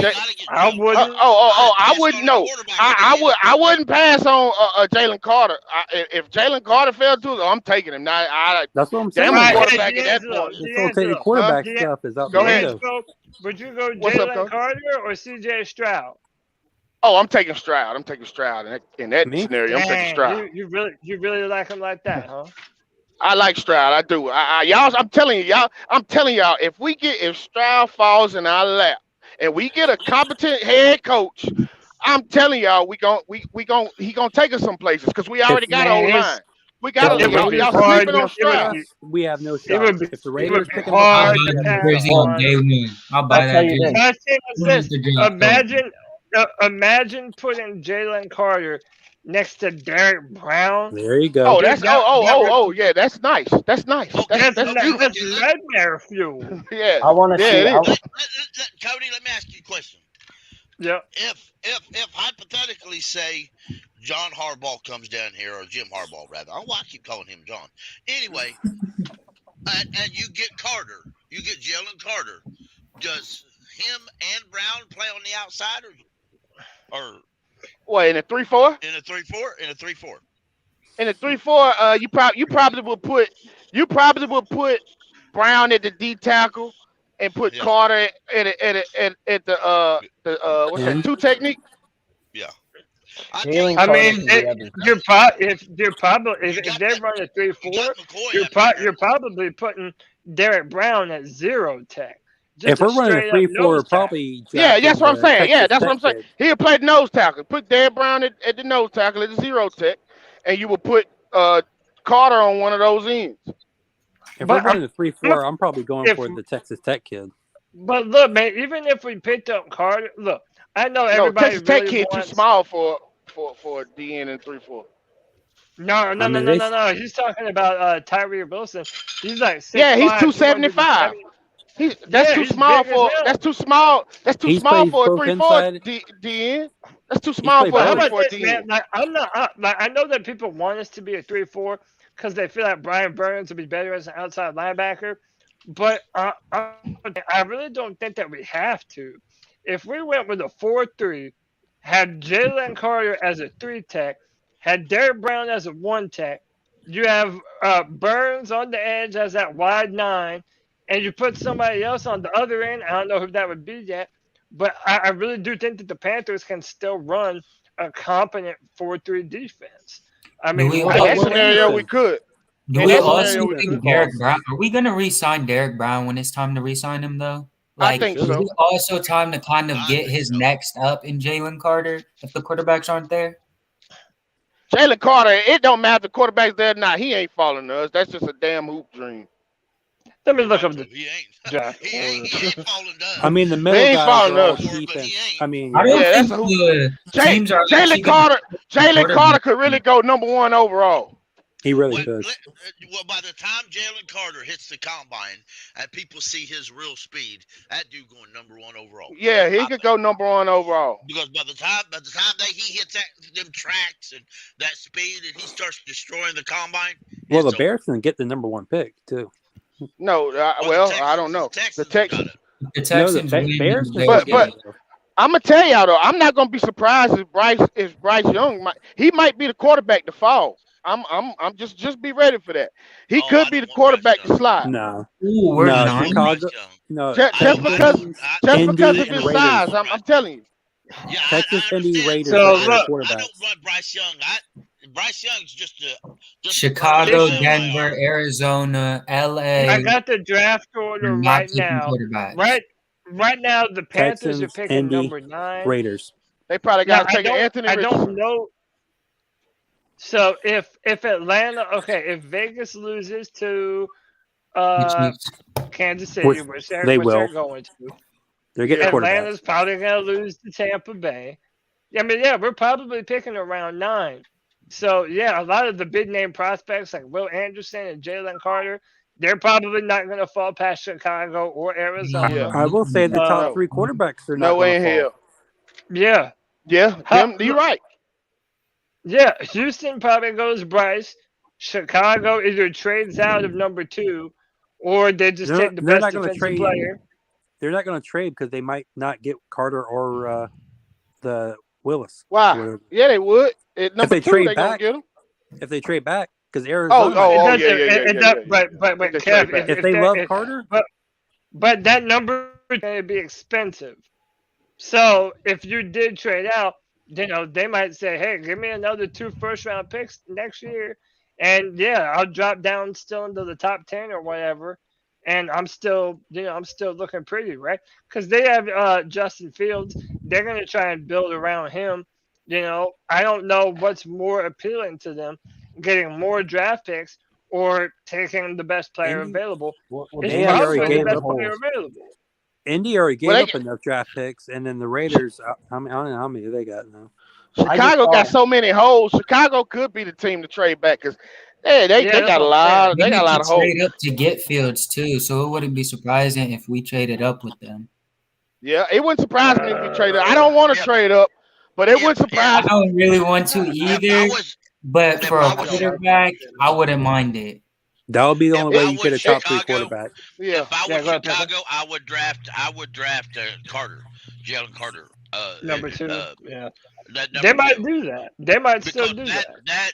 I mean, if they've got so many holes, they can't fill them all this year anyway. No matter what the hell they do. I mean, Chicago might trade back and get a receiver. But at the very least, secure up part of their team. If they can get the defense to be a stud, then The only way I see us getting a top 3 quarterback is if we trade up. Yeah, we're gonna if we don't get the 6th pick, we're gonna have to trade up to get one of those quarterbacks. That's not happening. We're not trading up. All I'm gonna say. I hope not. I hope not. The Lions not taking the quarterback. Indy is. And the Raiders. Yeah, Indy is. Wait, will Indy though? They might get Carr. Yeah, they're tired. No. Indy is taking a quarterback. Indy is taking a quarterback. Now the Raiders may not take a quarterback because Josh McDaniels may want Stidham. He may want Stidham to be the quarterback. So the Raiders may not take a quarterback. To run his offense. He don't want to. But they're going to be out. They're going to be out on deck. Now, but here's the deal though. It's Stidham. Even if they like Stidham, if they get rid of Derek Carr, like the rumors are saying they're going to, there's no way McDaniels is just going to start with. Like, there's no way. Especially with saying, I don't put nothing past Josh Davis. They might make They want Tom Brady. They want Tom Brady. Over there. Yeah. Which is what I've been hearing. They don't want a rookie to run that offense. Hey, I'm going to throw this out there. Y'all take it for what it is, okay? It's just my opinion. It's nothing more than that. Do not be surprised if Las Vegas tries or trades for Mac Jones Mac Jones. Mac Jones. I think Mac it's a better for the Patriots because McDaniels is there. Because McDaniels is there. I would say don't be surprised if Seattle takes a quarterback. Geno Smith is 32 years old. Seattle not taking a quarterback not this year. They got 2 first rounds. They got 2 first rounds. I promise you, Seattle's not taking a quarterback. That's not gonna happen. But Geno Smith, 32 years old. Geno just made the Pro Bowl. Yeah, Geno, exactly. Geno played too good. Geno played too good for them to take quarterback. Not taking Geno has to be re-signed. You can bench him. You can bench the rookie. He fell off in the second half of that season, not because of Geno's play. I can bet you right now $100. I can bet you $100 right now. Seattle's not taking a quarterback. That ain't going. They can play the rookie for a while. Do not lose your $100. Kevin Wright. If Seattle is picking 3rd, they will consider a quarterback. Geno Smith is not the long-term answer. He's not the long-term answer. He's not the long-term answer, but he will be the answer next year. I can guarantee you that. Well, yeah, you can sit the rookie for a year. Well, they're not taking a quarterback. They're not going to pass up Jalen Carter or Will Anderson to take quarterback. They're not going to do that. Where's their other pick? They're not doing that. Where's their other pick? I know they have another first, right? I don't know, though, man. No, they're not. I don't know. I promise you, Cody. If they drafted a quarterback, to me, that's a good spot for a quarterback because Geno Smith now gives them the option to sit that rookie for a year or two, and Geno Smith continue to play well. But Geno Smith gives them an option to take the best player in the draft too this year. Exactly. If Chicago passes on Carter. It really just depends on what team. If Seattle had a more complete team, they'd be higher. If they're gonna give Chicago everything that they want to trade out of that number 2 pick, like that's the biggest answer, or the biggest question. Oh, they got 19th pick too. If you're Chicago, there's no way that you're just if someone offers you 3 first-round picks, you have to take not it. passing up on that. Yeah, you're not. Yeah, you're not passing up on that. I agree with that. Yeah, they're not passing up on that. Geno didn't look so good when we took him on. He looked like dog shit when we took him on. So their defense also looked like dog shit, though. Yeah, I'm telling you. If they had a better defense, they would easily be in the playoffs. Yeah, exactly. Yeah, Pete Carroll likes Geno, man. I'm telling you, they're not taking a quarterback this year. That's not about what they believe in Geno since last year. Huh? He's getting old. He's 32. 32 ain't old. What are you talking about? That's not old. In 2022, not a quarterback. 32 ain't old. Oh yeah, for him it is. We haven't done anything for one except for 1 year. With the 19th pick in the first round, the Seattle Seahawks will take Anthony Richards. Yeah. I can see that happening, but not at that first pick. They're not taking a quarterback at that first. Top 3 pick. They're not passing up Jalen Carter, Will Anderson. That's not going to happen. What happens if Geno falls back to his old Geno ways next year? Hey, where was Seattle's other pick? He didn't play too much for that. Well, guess what? Guess what? Drake made Caleb Williams next year's draft. Right. If that's the case. Hey, hang on. Hey, so look, hang on real quick. Let me read this $35 from Michael Davis. He says, it's confirmed. We've all lost our collective mind. Yep. I'm just thankful. I know it says I'm a Panther fan where it's acceptable to be insane. Hell yeah, you are, Michael Davis. Hey man, if Panther fans can't be insane after missing the playoffs for 5 years, then damn it, who has the right to be insane? That's what I'm saying. I think it's us. But hey, but my yeah, no doubt. Hey, let me ask you this. What is the farthest the quarterbacks would fall?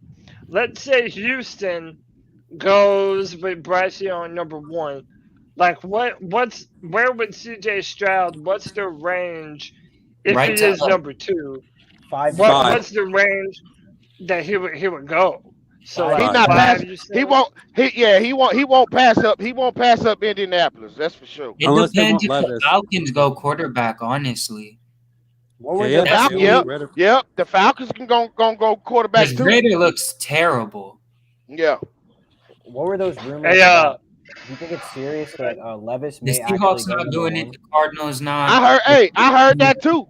I heard that Will Levis could go number 1 too. I said I've been hearing like some inside NFL people saying like Levis may go number 1. And last year, remember, Trayvon Walker got picked number 1, and no one expected it until the last minute. Like you don't know. I'm hearing them rumors too. Yeah. I'm hearing those rumors as well. I done heard them rumors as well.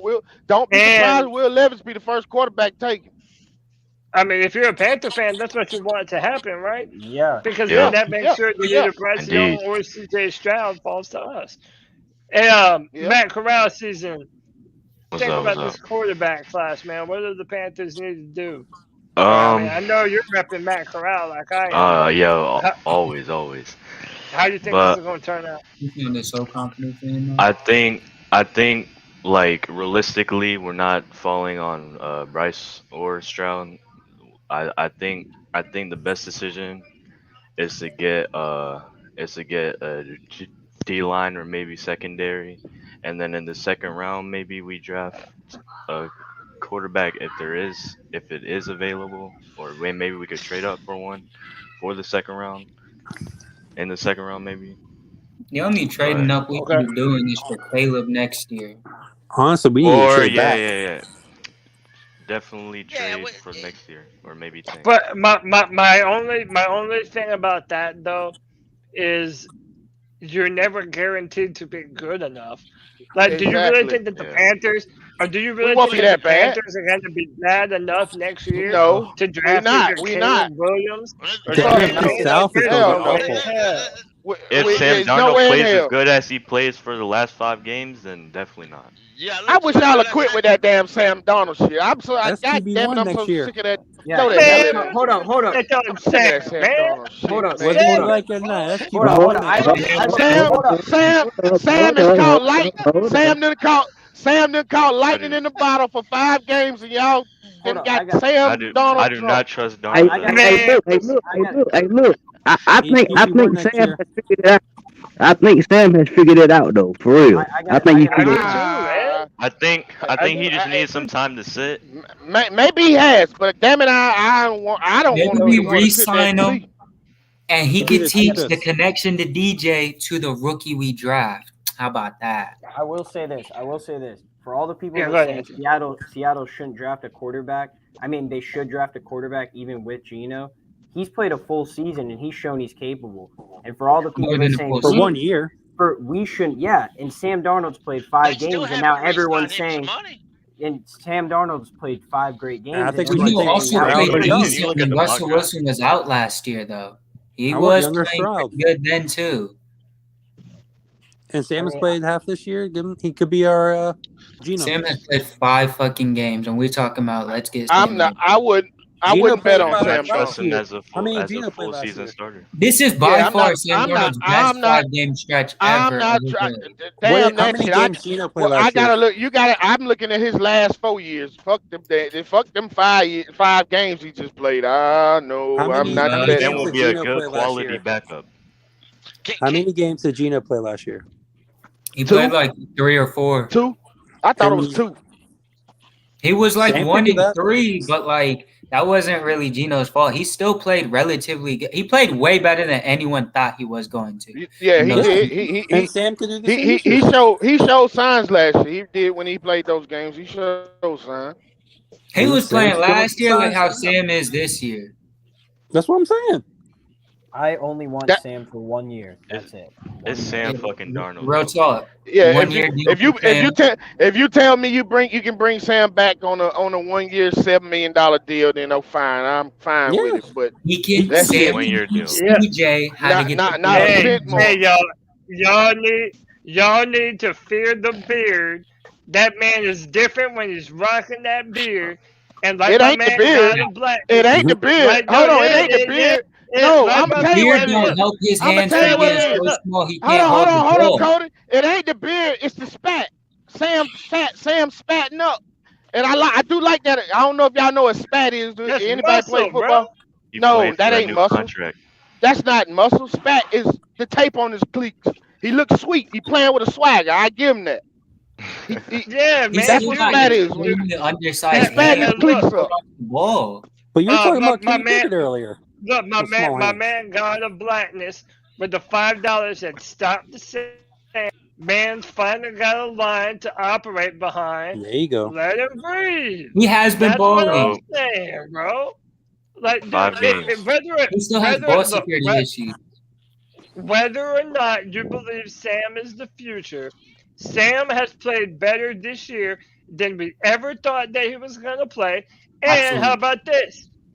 This? If the Panthers started the year Sam Darnold instead of Baker Mayfield, we're probably in the playoffs right now. That's a possibility. That's a possibility. Yeah, I'm not gonna argue that. That rule was still the coach. Let's remember that. Here's the thing. I understand, but we would have probably won one more game than we did with Baker Mayfield. Sam Darnold beats the Falcons in Atlanta. That's what I know. Though. Here's the thing. Last year, Sam had 9 TDs and 13 picks last year. In this game, and in this year, in 5 games, he has 9 TDs and 1 pick in 5 games. Right. Imagine what he would have been able to do if he had some more time. And the fact that this man just now got an offensive line in front of him. And then we're like, oh, no wonder. For the first time in his career. When you're playing, look, how about this? But how about this? If you're going to be someone that defends Will Levis in this draft for playing behind a bad line at Kentucky, well, I can say the same thing for Sam Darnold. Played behind some terrible Jets offensive line. Last year, the Panthers offensive line was terrible. Terrible coaches. Yeah, man. So it's like I'm not. Terrible Listen, owners. Terrible I owners.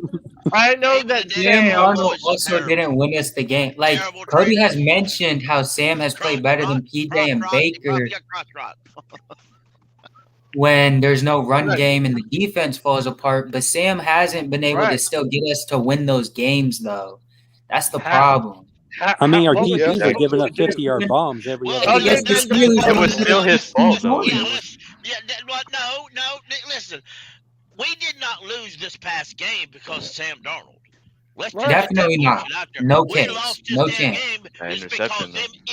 Because we had 2 4th-string corners starting. Because Matt Rule's a fucking moron, and that's how he built the roster. The defense lost that game. There's no doubt in my mind. And yeah, that is the point that I've been making, JJ, that both PJ Walker and Baker Mayfield, when the Panthers stopped running the football, our offense fell off. And they started throwing a bunch of interceptions. Sam Darnold. Well, who are you telling? I was at that Bengals game. Right, that's what I'm saying.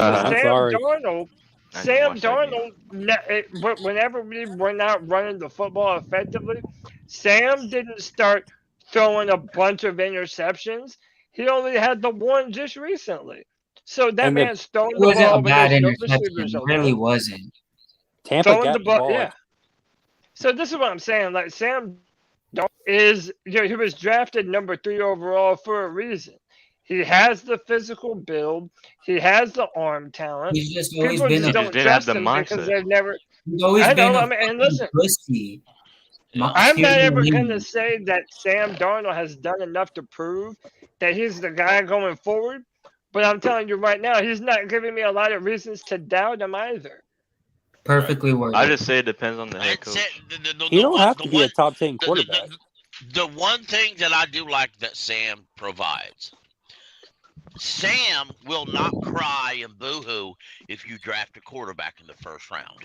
Yeah. Sam will not blow up and Baker say, Mayfield would have been calling for Jesus. Like other quarterbacks in the NFL will and have. Sam Darnold will say, okay, that's cool. Come on in and we'll work together. That's exactly what Sam Darnold is. Because Sam Darnold is more of a man than other NFL, than Baker fucking Mayfield is. I was about to say, call the name. Don't say the name. Yeah, Baker Mayfield. Go ahead. If Sam so wanted to, no, I'm not going to be that. I'm not going to say that because I don't want that's nasty. I ain't going to say that. I mean, look. But, you know, if Baker Mayfield's wife wants a real man, she'd go see Sam Darnold. You tried to not do it, but you did. Get her a man with a real beard. Like, look, if this is, I'll be real. I hope that he comes back next year, no matter what the Panthers do. I mean, really, no matter what we do, if he's willing to come back here on a cheap contract, he's the honestly cheapest. I think he will. Really do. I say a 2-year deal. A 2-year deal. Yeah. Mitchell Trubisky got a 2-year, $15 million. So just to give y'all something to compare it to. Yeah. I mean, that's not terrible. You're probably paying Carr like $40 million. Carr's getting probably like 40 or 30 mil. Carr gets $15 bad. Tim Estes, you probably couldn't afford her. Would y'all be mad if we brought in David Carr? I mean, I'm Derek Carr. Yeah, he's too expensive. Yes, I would. I'd be fucking pissed. I'm not bringing in Derek Carr. I like Derek last year. I like Derek last year, and I don't want to disrespect him because he got stuck behind a stupid coach. Doesn't Derek Carr lead the league in interceptions? But he's not solving our problems. But if I had to make my choice, I don't see anything Sam cannot do that Derek Carr can do. So, and he's cheaper. I just soon stick with Sam. Yeah, same thing with Jimmy G. Jimmy G is going to be expensive but too. I want to add this real quick, if I may, folks. I keep hearing people talk about trading up in the 2024 draft for this Mays kid. Now, let's be real. Isn't he a freshman though? Well, okay, but let's just put the cards out. Hypothetically say Tampa Bay has the number 1 overall pick next year. Do you really think Tampa Bay is going to trade that pick for this future stud quarterback? Why do you think Tampa's going to be first? Well, somebody from the makes NFC South is going to be first. I just say hypothetically. And besides that, Tampa's going to suck anyway.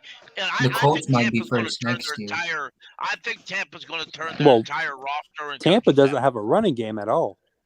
So you minus Tom Brady, they don't have a passing game. After next year, they won't have a quarterback at all. Exactly.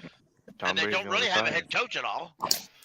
You really think Todd? We need a new head coach and a quarterback and make this division They ours. won't have an offensive coordinator at all.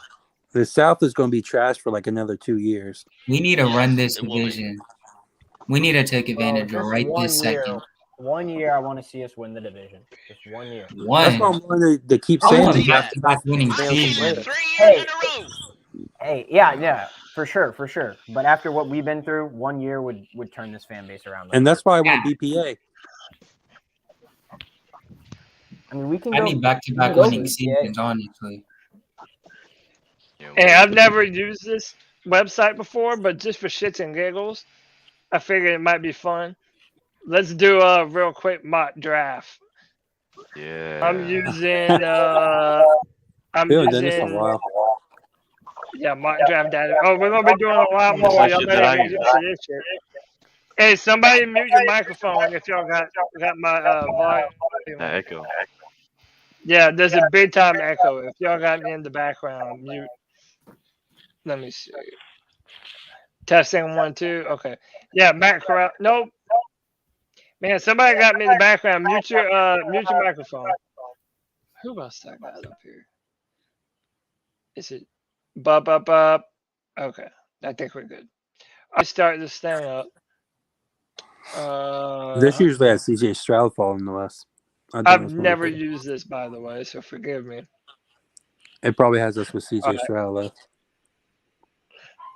Oh, no, Jason. You got Bryce Young. I told you. I'm telling y'all, Bryce is. Listen to me. What I'm telling y'all, Bryce is going to be the quarterback that's going to fall. Watch what I tell you. You got to take Bryce. Bryce. Yeah, I'll probably take Absolutely not. What defensive players on the board? Ringo's not. How do you look at what I'm trying to go back and look at who went? You have to scroll up the top. Yeah. You have to go like the very top. Or you can do that. Yeah. Wait, let me see. Oh yeah. Will Levis may go. Will Levis may go in the top 5. Like that may. I'm telling y'all, Bryce gonna be. Don't be surprised if Bryce is the quarterback that slides. I want. And I'll gladly take Bryce. Why do you say that? Why do you say that? Because a lot of teams gonna be scared of that 5'11", 185-pound frame. And Pickle retweeted this today. Pickle retweeted this on Mel Kiper's rankings. Oh, okay. He may fall, like just based on his physical stature. His fit. I'm telling you, he's gonna fall. Watch what I tell you. This has Will Levis number 1. All right, look, I'm a Clemson fan, and Miles Murphy number 2 is crazy. No, that's bullshit. That's bullshit. No, that's bullshit. Crazy. Yeah, they got Will Anderson to Seattle. That's a good Tyree Wilson. That's the name I've been telling y'all, man. Yeah, Tyree Wilson is a beast. He is. He a beast. Then they got CJ Stroud to Indy. Detroit picking up a corner. Brian, I would hate if Brian went to Atlanta. Atlanta loves Clemson players. Jalen Carden. Hey, Brian Breesy might not even go first round, Cody. Is Brian Breesy? Yeah, he is. Is Brian Breesy a better? He might not go first round. He won't be top 10. Is he better than who, Anthony? He's gonna drop. So I know they have 2 linemen coming out. Is he? You think the better lineman than Murphy? Hell no, he ain't better than Murphy. He did against South Carolina. I don't know, man. Murphy doesn't have that great of a bend to me. Being an edge. He reminds me a lot of Cleveland Farrell. There you go. Yep. That's exactly what I was about to say. Yeah. But I think Brian Breesy to me didn't reach his true potential with Clemson. I think this man is much better than kind of what his college film showed. Man, he had a bad year this year, man. He lost his sister. He was sick a lot. So Brian Brashid is going to go high, man. He has that physical. He's gonna drop, Cody. He's not going top 10, Cody. I'm hearing he might fall out of the first round. Why you think so? That's what I mean. Just because what you just said, he had a down year. A lot of scouts they say are down on Brian Brees. So I see it being listen. late first, early second. So how can you judge who's gonna go win when the combine that makes people go up the board and fall down the board. So the combine gonna tell a lot. The combine gonna tell a lot. It'll tell a little. I ain't gonna say a lot. And well, the Reese's Senior Bowl too, because Will Levis is Will Levis playing in the Senior Bowl. Yep. Yeah, and I believe Anthony Richardson is too. No, he can't. He's not a senior. He can't play in the Senior Bowl. Yes, he did. He graduated. I thought he already graduated. No. He is That's no why they experience, say bro. College. No experience. Anthony Richardson is a red shirt sophomore, if I ain't mistaken. Right, because they don't want Walmart him Cam to come Newton. back. All right, no, you're right. So what would y'all do right here in this scenario? I mean, you have to Draft young. Trade back. You know, you gotta take Bryce Young. We gotta take Bryce Young. You gotta take Bryce Young. You gotta take Bryce Young. You can't skip over Bryce Young. Yeah, you gotta take Bryce Young. We can't skip over Bryce Young like we did Fields. Timestamp this 2/16. Today's date, whatever it is, the 6th, whatever it is. All right. Bryce Young will get destroyed. We won't have to worry. Everybody gonna be sitting here next year after next saying, "Why in the hell did we take Bryce Young?" They said the same thing about Kyler Murray. I ain't tripping. Yeah, I don't know. They said that about Lamar Jackson. Oh, he just brought up. What has Kyler Murray done? Huh? What has Kyler Murray done? He's one MVP. He's a 2-time Pro Bowler. Before he got hurt last season, he was the MVP front runner when they were 7-0. Hold on. What was the Cardinals before Kyler Murray? Hold on. Let me. What was the Cardinals before Kyler Murray? What have the Cardinals even done for Kyler Murray? What has Kyler? That's a good point. They put DeAndre Hopkins. Outside of finesse the Texans, they haven't got no good alignment. Outside of DeAndre Hopkins, they let Christian Kirk go. They drafted fucking Rondell Moore, who's 5'6", fucking awful defense. They got some big name players like J.J. Watt. Okay, he's about to retire. Chandler Jones out the door. The Cardinals fucking suck. They hired Cliff Kingsbury. You just made my point. Thank you very much. They went and paid $100-something million to a quarterback who spends more time playing Call of Duty than he does working on. You don't know that, Drew. Drew, you don't know that. Drew, you don't know that. The rumors are. But Kyler Murray said that's not true. What about Kyler Murray's valuation is good though? Kyler Murray said that was cap. And One of you have answered my question. One at a time. I want somebody. One of you answer my question. What has Kyler Murray won? You paid him over $100-something million. He won Offensive Rookie of the Year. There you go. He won Offensive Rookie of the Year. But you're changing the question. Wait a minute. You drafted him first overall. You had him for 4 years before you had to pay him his money. Oh, I don't give a damn about Pro Bowls. Pro Bowls don't mean shit to me. Sorry. 3 years. 3 years. They gave him the bag after 3 seasons. The only thing that counts Jones went to the Pro Bowl. Only thing that counts are W's. As a backup. You took him first overall. You had him for 4 years on a rookie deal. You paid him $100-something million. What have the Cardinals won? Your biggest fear with Young was his injury. They're in the division with the 49ers, Seahawks, and who else? The Rams. So two dominant ass teams. Hold on. Went to the Super Bowl. The Seahawks will always be competitive. And he's on the dog shit roster. Hold on. Who else on the Cardinals is as good as Kyler Murray at their position? Who else on the Cardinals outside of DeAndre Hopkins can even be close to as good as they are at their position as Kyler Murray? But if Kyler Murray is as you say, if Kyler Murray is winning and losses a quarterback stat to you? Hold on. Are wins and losses quarterback stats? Again, you said Kyler Murray is a franchise quarterback. A franchise quarterback is supposed to uplift his team. No, that's not true. That's not true. That's not true. I didn't say he was a franchise, but I said he was. No, but no. Y'all are missing the point that Drew is trying to make. But JJ, even if everything that you said is true, right? That they only have one player in DeAndre. The point being is that eventually you want to see the quarterback elevate the talent around him. And I don't think what does that have to do with? He has no talent around him. What does that have to do with Bryce Young's weight and size? Yeah, but I think the point that we're trying to make is that they're both. I mean, hey, Murray is bigger. He's bigger frame wise than Bryce Young. But he don't throw the ball better than Bryce Young. No, how's our offensive line every damn position that he played with on that offensive side of the ball. How's our offensive line compared to the Cardinals' offensive line? Hey, listen right quick. I think a lot of people is not listening to or is not thinking about is we wouldn't have to worry about Bryce Young getting hurt. That knows how to read the defense, and knows how to communicate with the wide receivers and the offensive coordinator and the running back. See, Kyler Murray do that. Yeah, see, Kyler Murray to me, he seems like one of those guys that he just does everything off his athletic ability and not his mind. Well, here's the thing with Kyler Murray is very egotistical. He has that Aaron Rodgers syndrome. That's the problem with Kyler Murray right now. He's arrogant. Yeah, but that's not good. But Denzel, that ain't good if you ain't prove shit.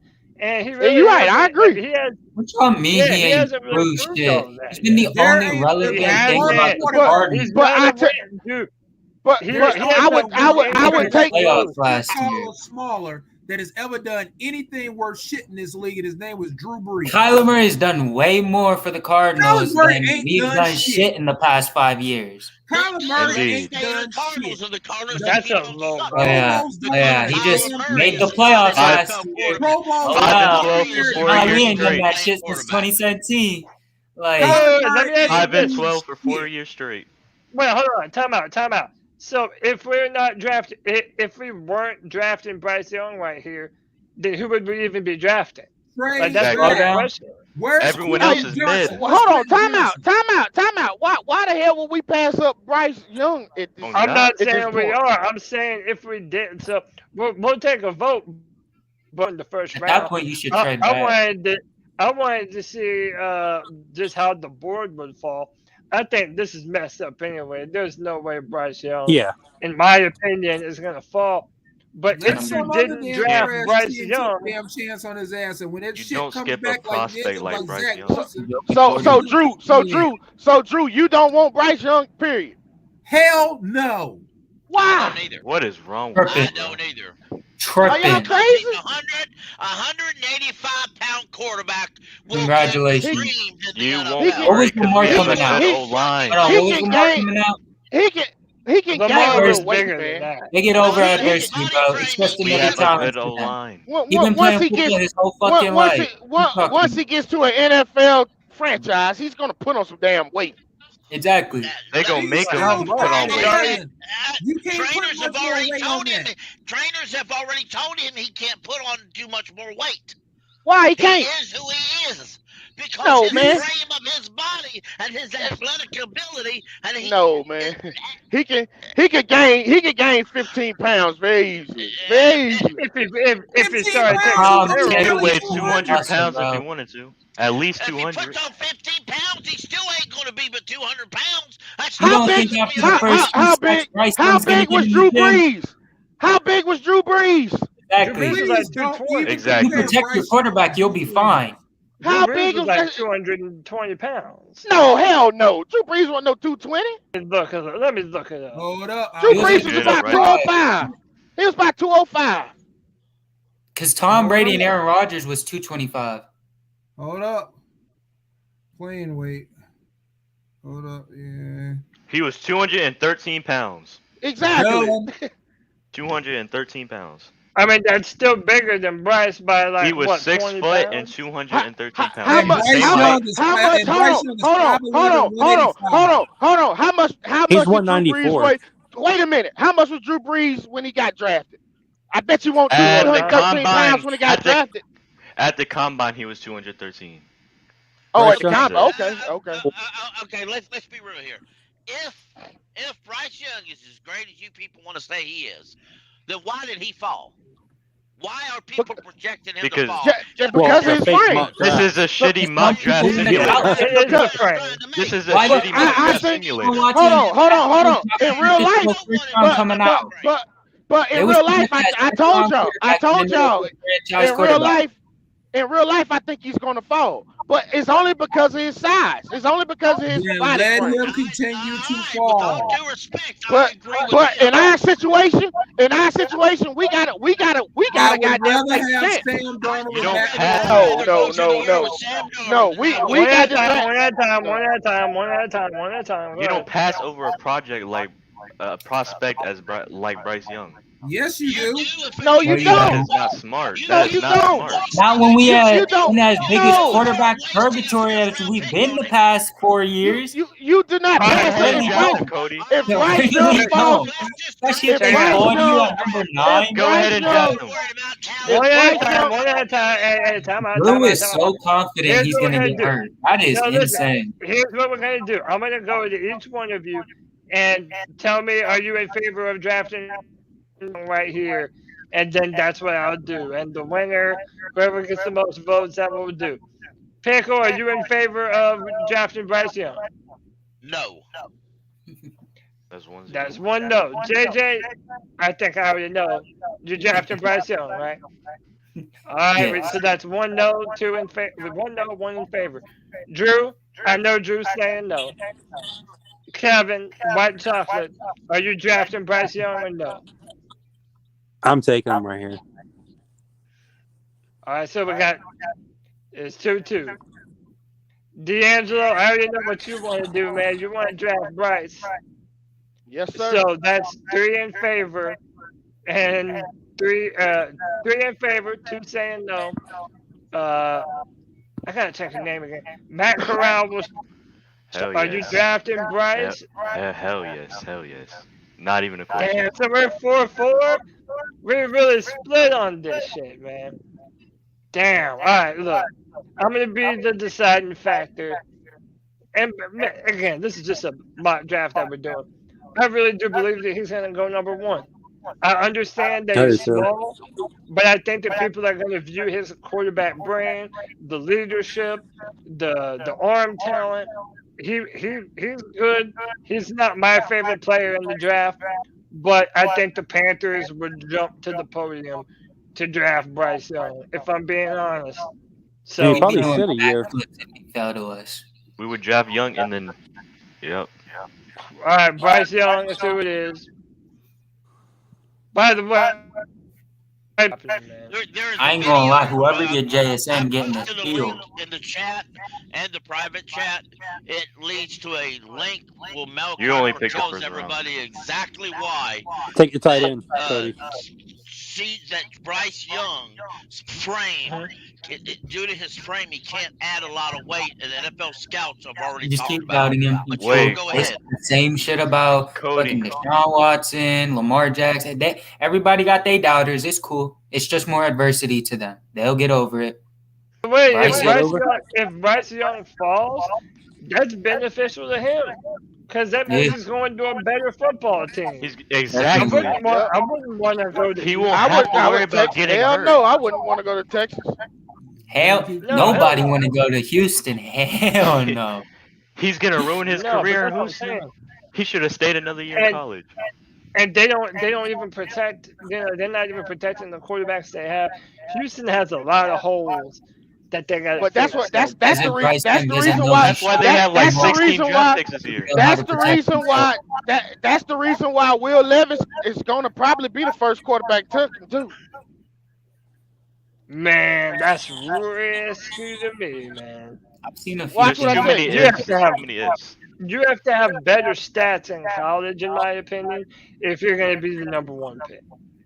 Yep. And I know that it probably wasn't his fault. Walker And the last year didn't offensive have line and the receivers, but still, man.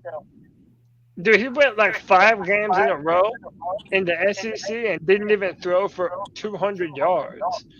Like that looks bad on him. But I don't. The Houston Texans would do it. Watch what I tell you. Josh Allen had a 55 completion percentage at Wyoming going against no comp. I was just about to say. Yep, damn sure did. People look bad all the time. I still don't understand why he's the first round pick. Once you get to the NFL, get your time under your belt. You'll adjust if you are him. Trevor Lawrence did it. Josh Allen did it. Some people are meant to be day one starters. But Patrick Mahomes wasn't crazy his first start against the Dolphins in his rookie year. He threw wasn't. He still need a little more time. He went under 60% in Wyoming 3 times. Josh Allen. And he was under. Wasn't he also for his first 2 pro years under 60? Yep. 56.3. Word. So when you also 56. Help your quarterback by getting them more options. Get Stephon Diggs. He took off when they brought in Stephon. Yeah. Word. So when you have a quarterback you believe in, it fucking advances how much you build around your quarterback. Crazy. I only been trying to say that, man. I'm gonna do it one time just to see what it is living proof. So we taking Bryce Young at 1? Yep. We already did. Yeah, we already the last one that we did. I'm about to run this again. Make sure you hit all the rounds, Cody. Are you trying to do all the rounds or just the first round? No. I'm just doing the first round. Oh, okay. Yeah, we're gonna do. We have so much time to do mock drafts between now and fucking April. You know, I'm just trying to see what every the time draft order. It might change over time too. Every time I do this one, it's either Young or Stroud that falls. Stroud, yeah, Murphy, Will Anderson, Wilson, Young, Brissy, Carter, Gronkowski, Levis, pick Levis. I'm not taking Levis. All right, so now we could trade back to I'm not fucking. Look at who we have first. Second round pick. I'm taking Levis. Me. Nah, I ain't taking this with Tampa. Second round pick. Nah, Tampa can go to hell. I was about to say. That's a horrible. Whoa, hold up. We need accept this. We have no picks next year. But there's no first rounder in that. What? Yeah, on there. Nah, we're not forfeiting our entire first round. Nah, that's a bunk. That's cat. Nah. You take Levis. Boy, oh boy. I think we take Cam Smith. I'm not taking Levis. You have to take Levis? You do not take a running back in the top 10. Damn sure not doing that. Hell no. You do it, no matter. I think we take Johnson. I'm trading. We take. I'd never take a running back in the first round. Taking a quarterback in the top 10. There you go. I think we take Cam Smith or Johnson. I would never ever in life take a running back in the first round. I'll trade down to get Cam Smith. Right here, we take the kicker. A kicker. Will Levis. A kicker. I'm with Will Levis. What about your boy? What about your boy? I said trade down and get him. Johnson. I would trade down. I mean, like, if we picked Ringo, how would y'all feel though? I mean, like, hell no. Ringo is gonna be. No, he's not. Ringo is not that fucking good. No, fuck no. He was getting shit on in the Ohio State game. Yeah, man. Ringo Marvin, without a doubt, but like nobody can guard Marvin. If I'm taking the corner, I'm taking Gonzalez or motherfucking Joey Porter Jr. I'm taking Cam Smith. Or Cam Smith. There you go. Yeah, or Cam Smith. But are y'all really not taking Ringo. Will Levis over all of them? Yes. Yeah. I'm taking Cam Smith. Damn, that's wild. Yes, we should trade. We did this 2 years ago. Take a goddamn corner over quarterback. I will do it again. Hey, who would y'all want to trade with? Well, it's too late for that now. I can try and initiate a trade. Well, I gotta see who's. It's so. We're at 9. There's Philly behind us, Tennessee, Houston, the Jets, Washington, Pittsburgh. I think try Houston, yeah, because they have the most draft. Did they draft a quarterback in this? Yeah, they drafted Stroud. Okay. That's what I've been hearing. CJ might be the first QB taken. That is, I'm pretty sure that's what it was at the start, like the beginning of the year. Nah, it's always been Bryce. It really has always been Bryce, but after that Georgia game, I saw Try a to get few that last second. being the first QB. Yeah, that's a first, Cody. I'm just now seeing like people taking Will Levis first overall though. Yeah, that's what I'm saying. I'm I'm not gonna be shocked if Yeah, I Will don't Levis like go this number mock. one. You have to like move up. Says at the bottom, not enough. You gotta change. You're asking for too much. You're asking for too much. You have to. Yeah, you gotta change and then go back to it to get it. Yeah, they won't let you that unclick sucks. it. Yeah, it's stupid. Oh, that sucks. All right. So they're 12 and Our third. Probably it'd probably be the second or the try the third. second. The third. Try third first. Yeah, try third first. Yeah, pretty much. Yeah. We would do that. Y'all want to do that? I'll do it. Yeah. All right, so we're going to number 12. And all you're getting is a third round pick. That's all we get. Levis still there. No, and we have a first now. We still have a first. That's highway robbery. Yo, Will Levis is still there. We got to get more than a third round pick if Will we Levis trade is back still- to 12. Yeah. You trade back to 12. That's highway robbery. Is all we get in the third round pick. If I was I'd be laughing my ass off. From behind. Yeah, I've never used this shit once. I'm just trying to do a trade for the purpose We of need Johnston the or first Cam round. Smith. I'm just trying to see what the You want a players. second, at least a second and something else. Yeah, you got at least get a second and swap 4th, 5th round pick. I know, but I ain't even worried about that. I'm just trying to see what the Panthers would do in the first round. They're gonna take right Will now, Levis. Realistically, they will Levis is take still Will on the Levis in board. this situation. Exactly, that's what I'm saying. You said you wanted to know what the Realistically, Panthers gonna do in the first Tennessee round. took If Will Levis JSN. is sitting there, they're gonna take Levis. Yeah. Realistically, and Temper really likes Will Levis. Will Levis. Yeah. That's what they say. Yeah, no, you're right. I think that could be a smoke Realistically, screen though. Yeah, it's Will Levis. Really. Last year, how many mocks did we do, Cody? Last year. Too many. Oh my God, we did a million. How many of our mocks last year did we have one quarterback going in the first None. 3 rounds or 2 rounds? Just None. one quarterback. Yeah, no, you're right. Exactly. Yeah, you're right. Exactly. See, mocks are just for entertainment purposes. They really have no base on logic of any type.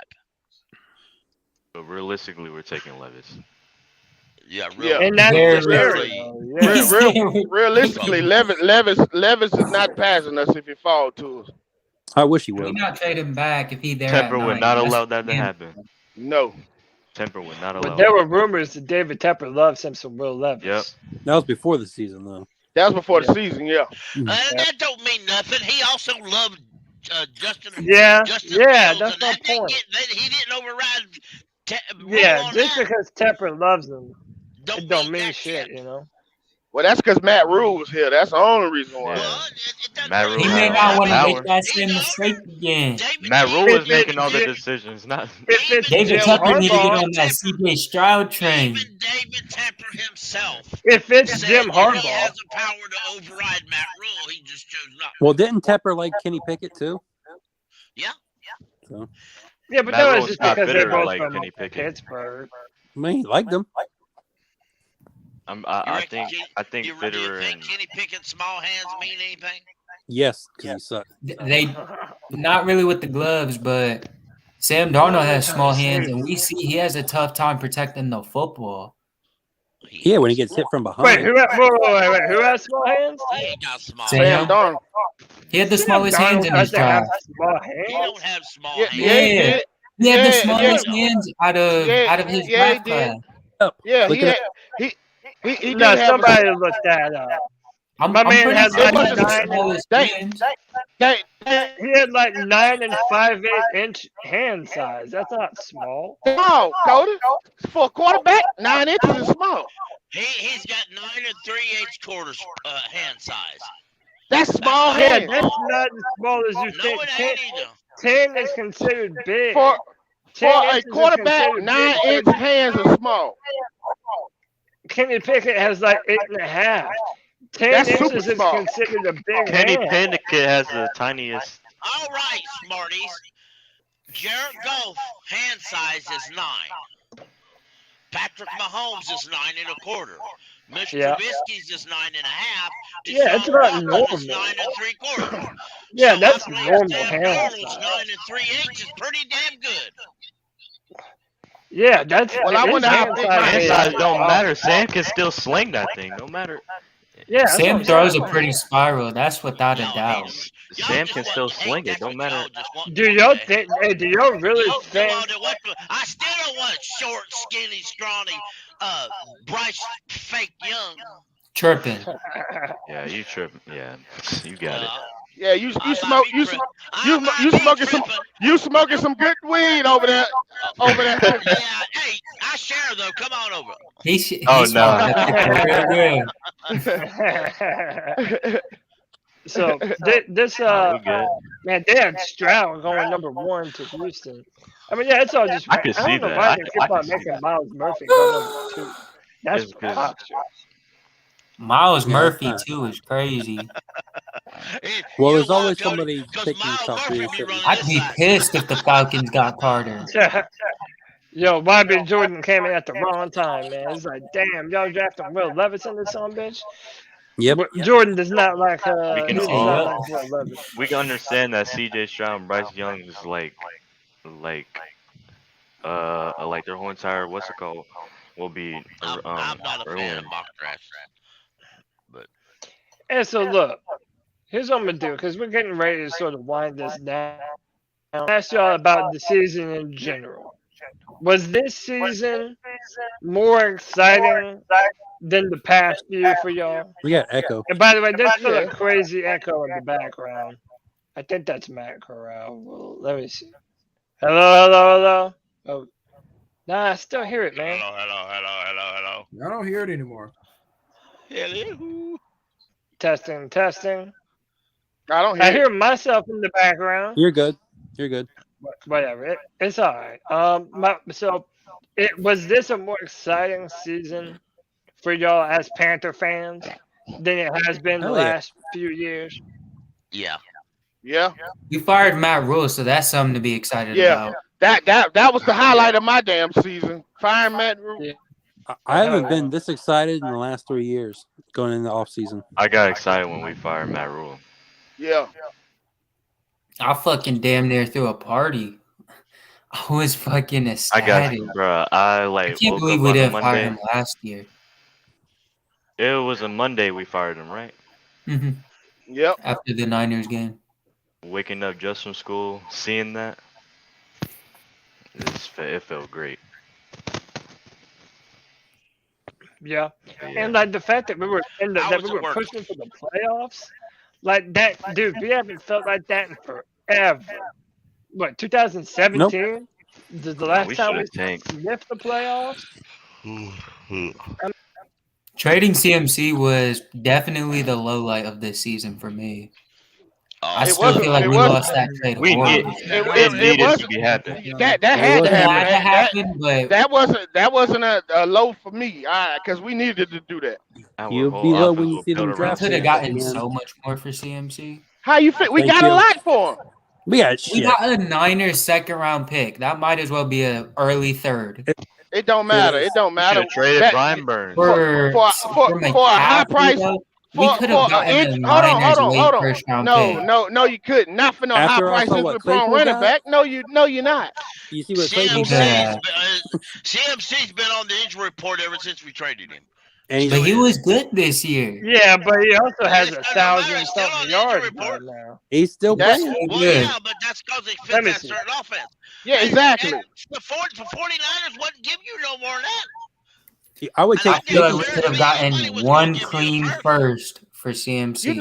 You won't get no first round pick for a running back. Nobody gonna give you no first for that. Fuck no. Hell no. Wide What's wrong with receivers y'all? get traded for first. I mean, like, CMC ain't no regular player. I feel like they should have kept him then. Look at here. Other teams don't value CMC like we do as fans. The Niners did. The Niners definitely drafted the whole draft. Kyle Shanahan for sure valued CMC like that. Yeah. That's because exactly. He had ties to him. They had 3 third-round picks. I mean, they were gonna make a run. Like we should have just been like that late first-round pick for CMC. We smooth. When CMC was in grade school, Kyle Shanahan used to babysit him. This Definitely. is exactly. That's not true. That's not true. That's not true. Yeah, it is. Yes, it is. That's not true. Yes. No, it did. No, it's not. Yes, No, it is. Kyle Shanahan came out. Kyle Shanahan said he did not babysit CMC. That was a What does that have lie. to do No, with he didn't. anything? No, He did babysit him. Wait, listen. You misunderstood. CMC's father said it really wasn't babysitting. They were together. Kyle was a little older than CMC. Exactly. It wasn't really babysitting. They just happened to spend the same rooms together because they were out coaching and playing and practicing and do all that. Them boys just stood in the same room together. Point is, Kyle been in CMC life for forever. Kyle was the older one of the two. Yeah, so people assumed at the time he was babysitting, but it really wasn't babysitting. Yeah, he really. So, there you go. Okay, same damn thing. Yeah, y'all act like a bunch of women sometimes. G baby wannabes anyhow. Don't you dare prepare me to know emotional G baby. Oh, by the way, I'm with you, Cody. I low key want to see the Niners win just because of CMC. Nah, I want them pick. So this is the tweet that I was talking about. Christian McCaffrey's stat line heading into week 18. 1,094 rushing yards, 8 rushing touchdowns, 82 receptions, 707 receiving yards, 4 receiving touchdowns, with 34-yard touchdown pass as well. In his 10 games with the 49ers, he has 1,100 total yards and 10 total touchdowns. Hey, man, say what you want. My boy McCaffrey, he's still balling over there. Man. I mean, everybody knows. Everybody knows CMC is a beast. That's not a secret. That's all the 49ers needed. That's all they needed. But that's what I'm saying. But you're not gonna. Nobody's gonna give you a first-round pick for a damn $16 million a year running back. That ain't happening. Right. Take thirds in a second. I don't even think the 49ers have a first round. They have 3 third-round picks, and we only got one of them. How much? What you want? You wanted all of them? Yes, I want a second and 2 thirds at least. Didn't we get a second for this year? No. If the Rams was to offer you exactly what they offered you this past season, to be honest with you, I probably Burns, still wouldn't trade them. would you trade Him and him? Foreman together. No. This offseason? Yes. Yes. To be honest with you, I still wouldn't have traded him. Honestly, yeah. I would be trade real him. chill. Him and Foreman together? Go ahead, let's get that draft capital. I would trade Brian. Burns can be replaced. Like, we could actually get a franchise tag. Dude, that's still easier said than done, though. It's definitely way easier said. Hold on. Time out. You just said Brian Burns can be replaced. Yeah, is there not better in the NFL? No, man. Y'all, what y'all think DNs grow on trees? They don't. I'm not saying like an edge rusher is hard. Let's not act like Brian Do you Burns know how is the hard best it is edge in the game? He's not. He's not. But to find a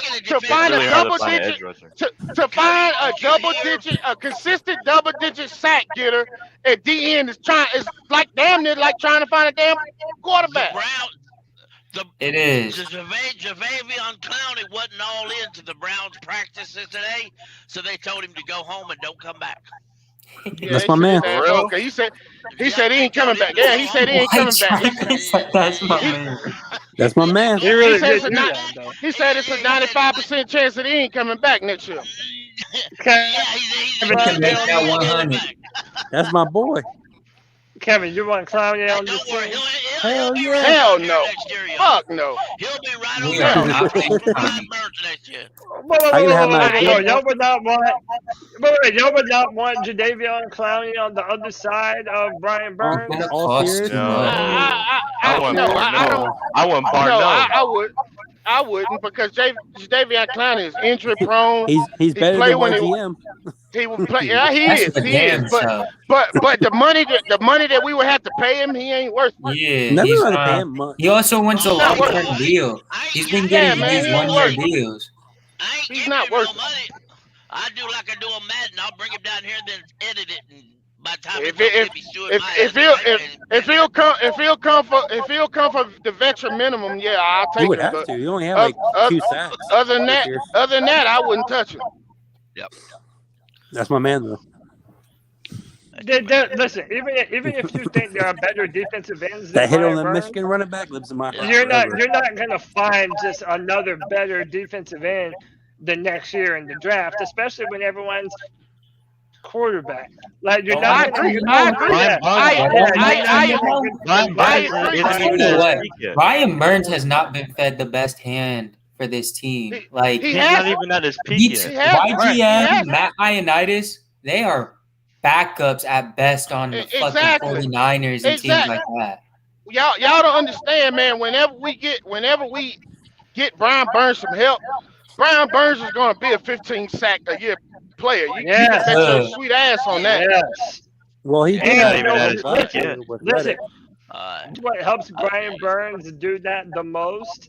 Another defensive tackle. If you put that pressure, Another if guy you to make eat up.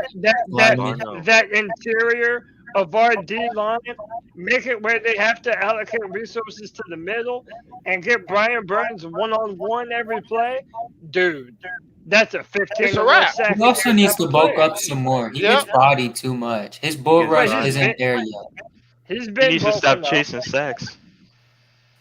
He's been bulking up, and he does need to wrap up a little bit better. That's been Daniel Jones. Isn't he close to the franchise record for tackles for loss? Yeah, he's Sack record. close to it. Sack record, I think. Yeah, Brian Burns is the 17 type of tackles player. for loss. Every single year that Brian Burns has played for the Panthers, he has gotten better and better and better. Better and better. Without a doubt. He ain't even reached. He hasn't reached his peak yet, man. It kills me. It kills me when I hear Panthers fans saying we should trade Brian Burns. Are you fucking crazy? Yeah, it's dumb as shit. Yeah, Give him 2 more years. And by the way, the first and the number second, though? It doesn't matter. Jay. Saying nothing. I don't blame y'all for keeping Burns at all. It's really like a 50-50 kind of decision, but that ain't no 50-50 well, we wouldn't have even gotten the first round. That's like 2 years away. Imagine what we could do with 2 first rounds, though.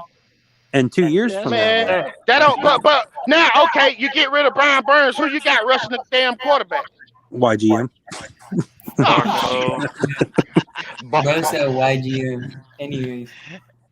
I mean, that's the next guy. Hey, I'm like Rashad from PNP. Y'all be, where's the pass rush? Where's the pass rush? Yeah, man, if you only have one dependable edge rusher, then yeah, man, of course Brian Burns isn't going to be in only on every consistent play. pass. We need more depth if we want to trade Burns. And this is why I said Derek Carr, or this is why I said that another defensive tackle is so important, because every year people say that they're disappointed with Derek Brown's numbers at the end of the year, but Derek Brown was not drafted to be a pass rusher. That's not his job. He was drafted to be a space eater. He eats up them linemen up front and stops the run. Yeah. So yeah, you're not going to get the best out of Brian Burns and Derek Brown until you get another interior pass rusher. I'm telling you, man. That's why I wish that Carter would fall to us. I know he's not gonna, but dude, that would be the best thing for our team right now. I do like that Baylor defensive tackle. You should look at him. I know he's from Baylor. Nobody. I haven't done a deep dive on every player in the draft yet. I will at some point, but I couldn't even tell you about that. Well, what y'all think about Jared Verse? Oh, I wouldn't mind him. Who's that? The Florida GM State. from Florida State. Oh, the Florida State. See, I haven't looked at him yet. I like the Notre Dame defensive end. He broke the Notre Dame sack record. Vince McMahon is back in the WWF. Oh yeah, Oh, he's yeah. selling it. Ah, shit. He's selling it. Yes, he is. World But Wrestling I like the Notre Federation. Dame defensive end. He broke the Notre Dame sack record this year without playing in a bowl game either. Hey, Cody, do you have any jerseys? That's a question I have always had for you. Yeah, I'm sorry, you cut out. I said I have a Cam Newton jersey, and I have a Luke Y'all Kuechly. best be leaving Cam my Newton, damn Luke alone. Kuechly. I'll be pissed Best off. two you can have. I know, I right? just caught this article that says that Dan Morgan may be the hottest upcoming GM around the league this year. I believe it. Dan Morgan. Y'all best be leaving Dan Morgan alone. Dude, I wanted to Oh. hire You can have Dan Scott- Morgan. I Yeah, wanted you to can hire have- Dan Morgan when they fired Marty Herney. Yeah, y'all can have Scott Fitter. Don't take Dan. Yeah, that's what I'm saying, man. But hey, man, I talked about it. But I'm gonna get everyone's final prediction for this Panthers and Saints game coming up, and just what you think the score is gonna be, and is there gonna be a breakout player of the game, man? You already know what we do. I'm gonna go first this time. I think the Panthers are gonna pull it off. I'm gonna say 24-21. Carolina Panthers get the victory in the final game of the year. And I think that Sam Darnold is going to continue upon his performances. I'm going to say a passing touchdown, a rushing touchdown, and I think he throws for over 225 yards. So next up, we'll go to Panther Pickle. Panther, give me your prediction. Who's going to win and play of the game, man? Can't hear Hey, you. you're muted. You're on You're mute. muted. You're muted, Pickle. Panthers win 28-30. And Sam throws for over 350 yards. Ryan Burns gets 4 sacks. I don't know if Burns is playing. Yeah, Burns. I don't think Burns playing. I like that. I don't even think Burns playing. He might. Yeah, if he does. Yeah, if he If does. he don't get Well, he's 4 questionable. Four of them things. Yep. What was your score prediction, Pickle? 30-28. 30-28. All right. I like that. Next up, let's go to my guy, Drew. Drew, final game of the season, man. This is going to be the last time I ask you for your prediction, man. That's quite sad, actually. But give me your score prediction. Who's going to win? Who's the player of the game? Oh man, I know, man. this was rough. Just because, but it's Panthers. It's the Panthers' way. So Panthers win 24-17. Player of the game, Sam Darnold. 24-17, Sam Darnold. Yeah, man, this is going to be a good game, I feel like. You know, we're both not playing for nothing, so it might get chippy out there, man. White Chocolate, give me your prediction, your player of the game, and who's going to win. I got 24-10 Carolina. My player of the game is going to be DJ Moore. He gets 125 yards. He gets his 1,000-yard season. Hey, I like that shit. We like it, White. We like 1,000 yards. That sounds good. Well, that'd be about the 4th year in a row? Yep. Hell yeah. I like that. I like that all day. JJ, give me your final score. Who's going to win, and who is your player of the game, big dog? We getting that dub 26-23. Also got DJ going for 155. Right. Hope he at least gets 1 touchdown. 8 touchdowns on the year would be cool. But we've seen DJ do Marshawn Lattimore dirty a few times already. So oh yeah, I feel like he could get the best of him again. Especially because, him and Sam are just on he's got the best quarterback connection he's had his whole career right now. So yeah. I mean, let's yeah, play right the eye. Yeah, no doubt, man. I'm loving that prediction.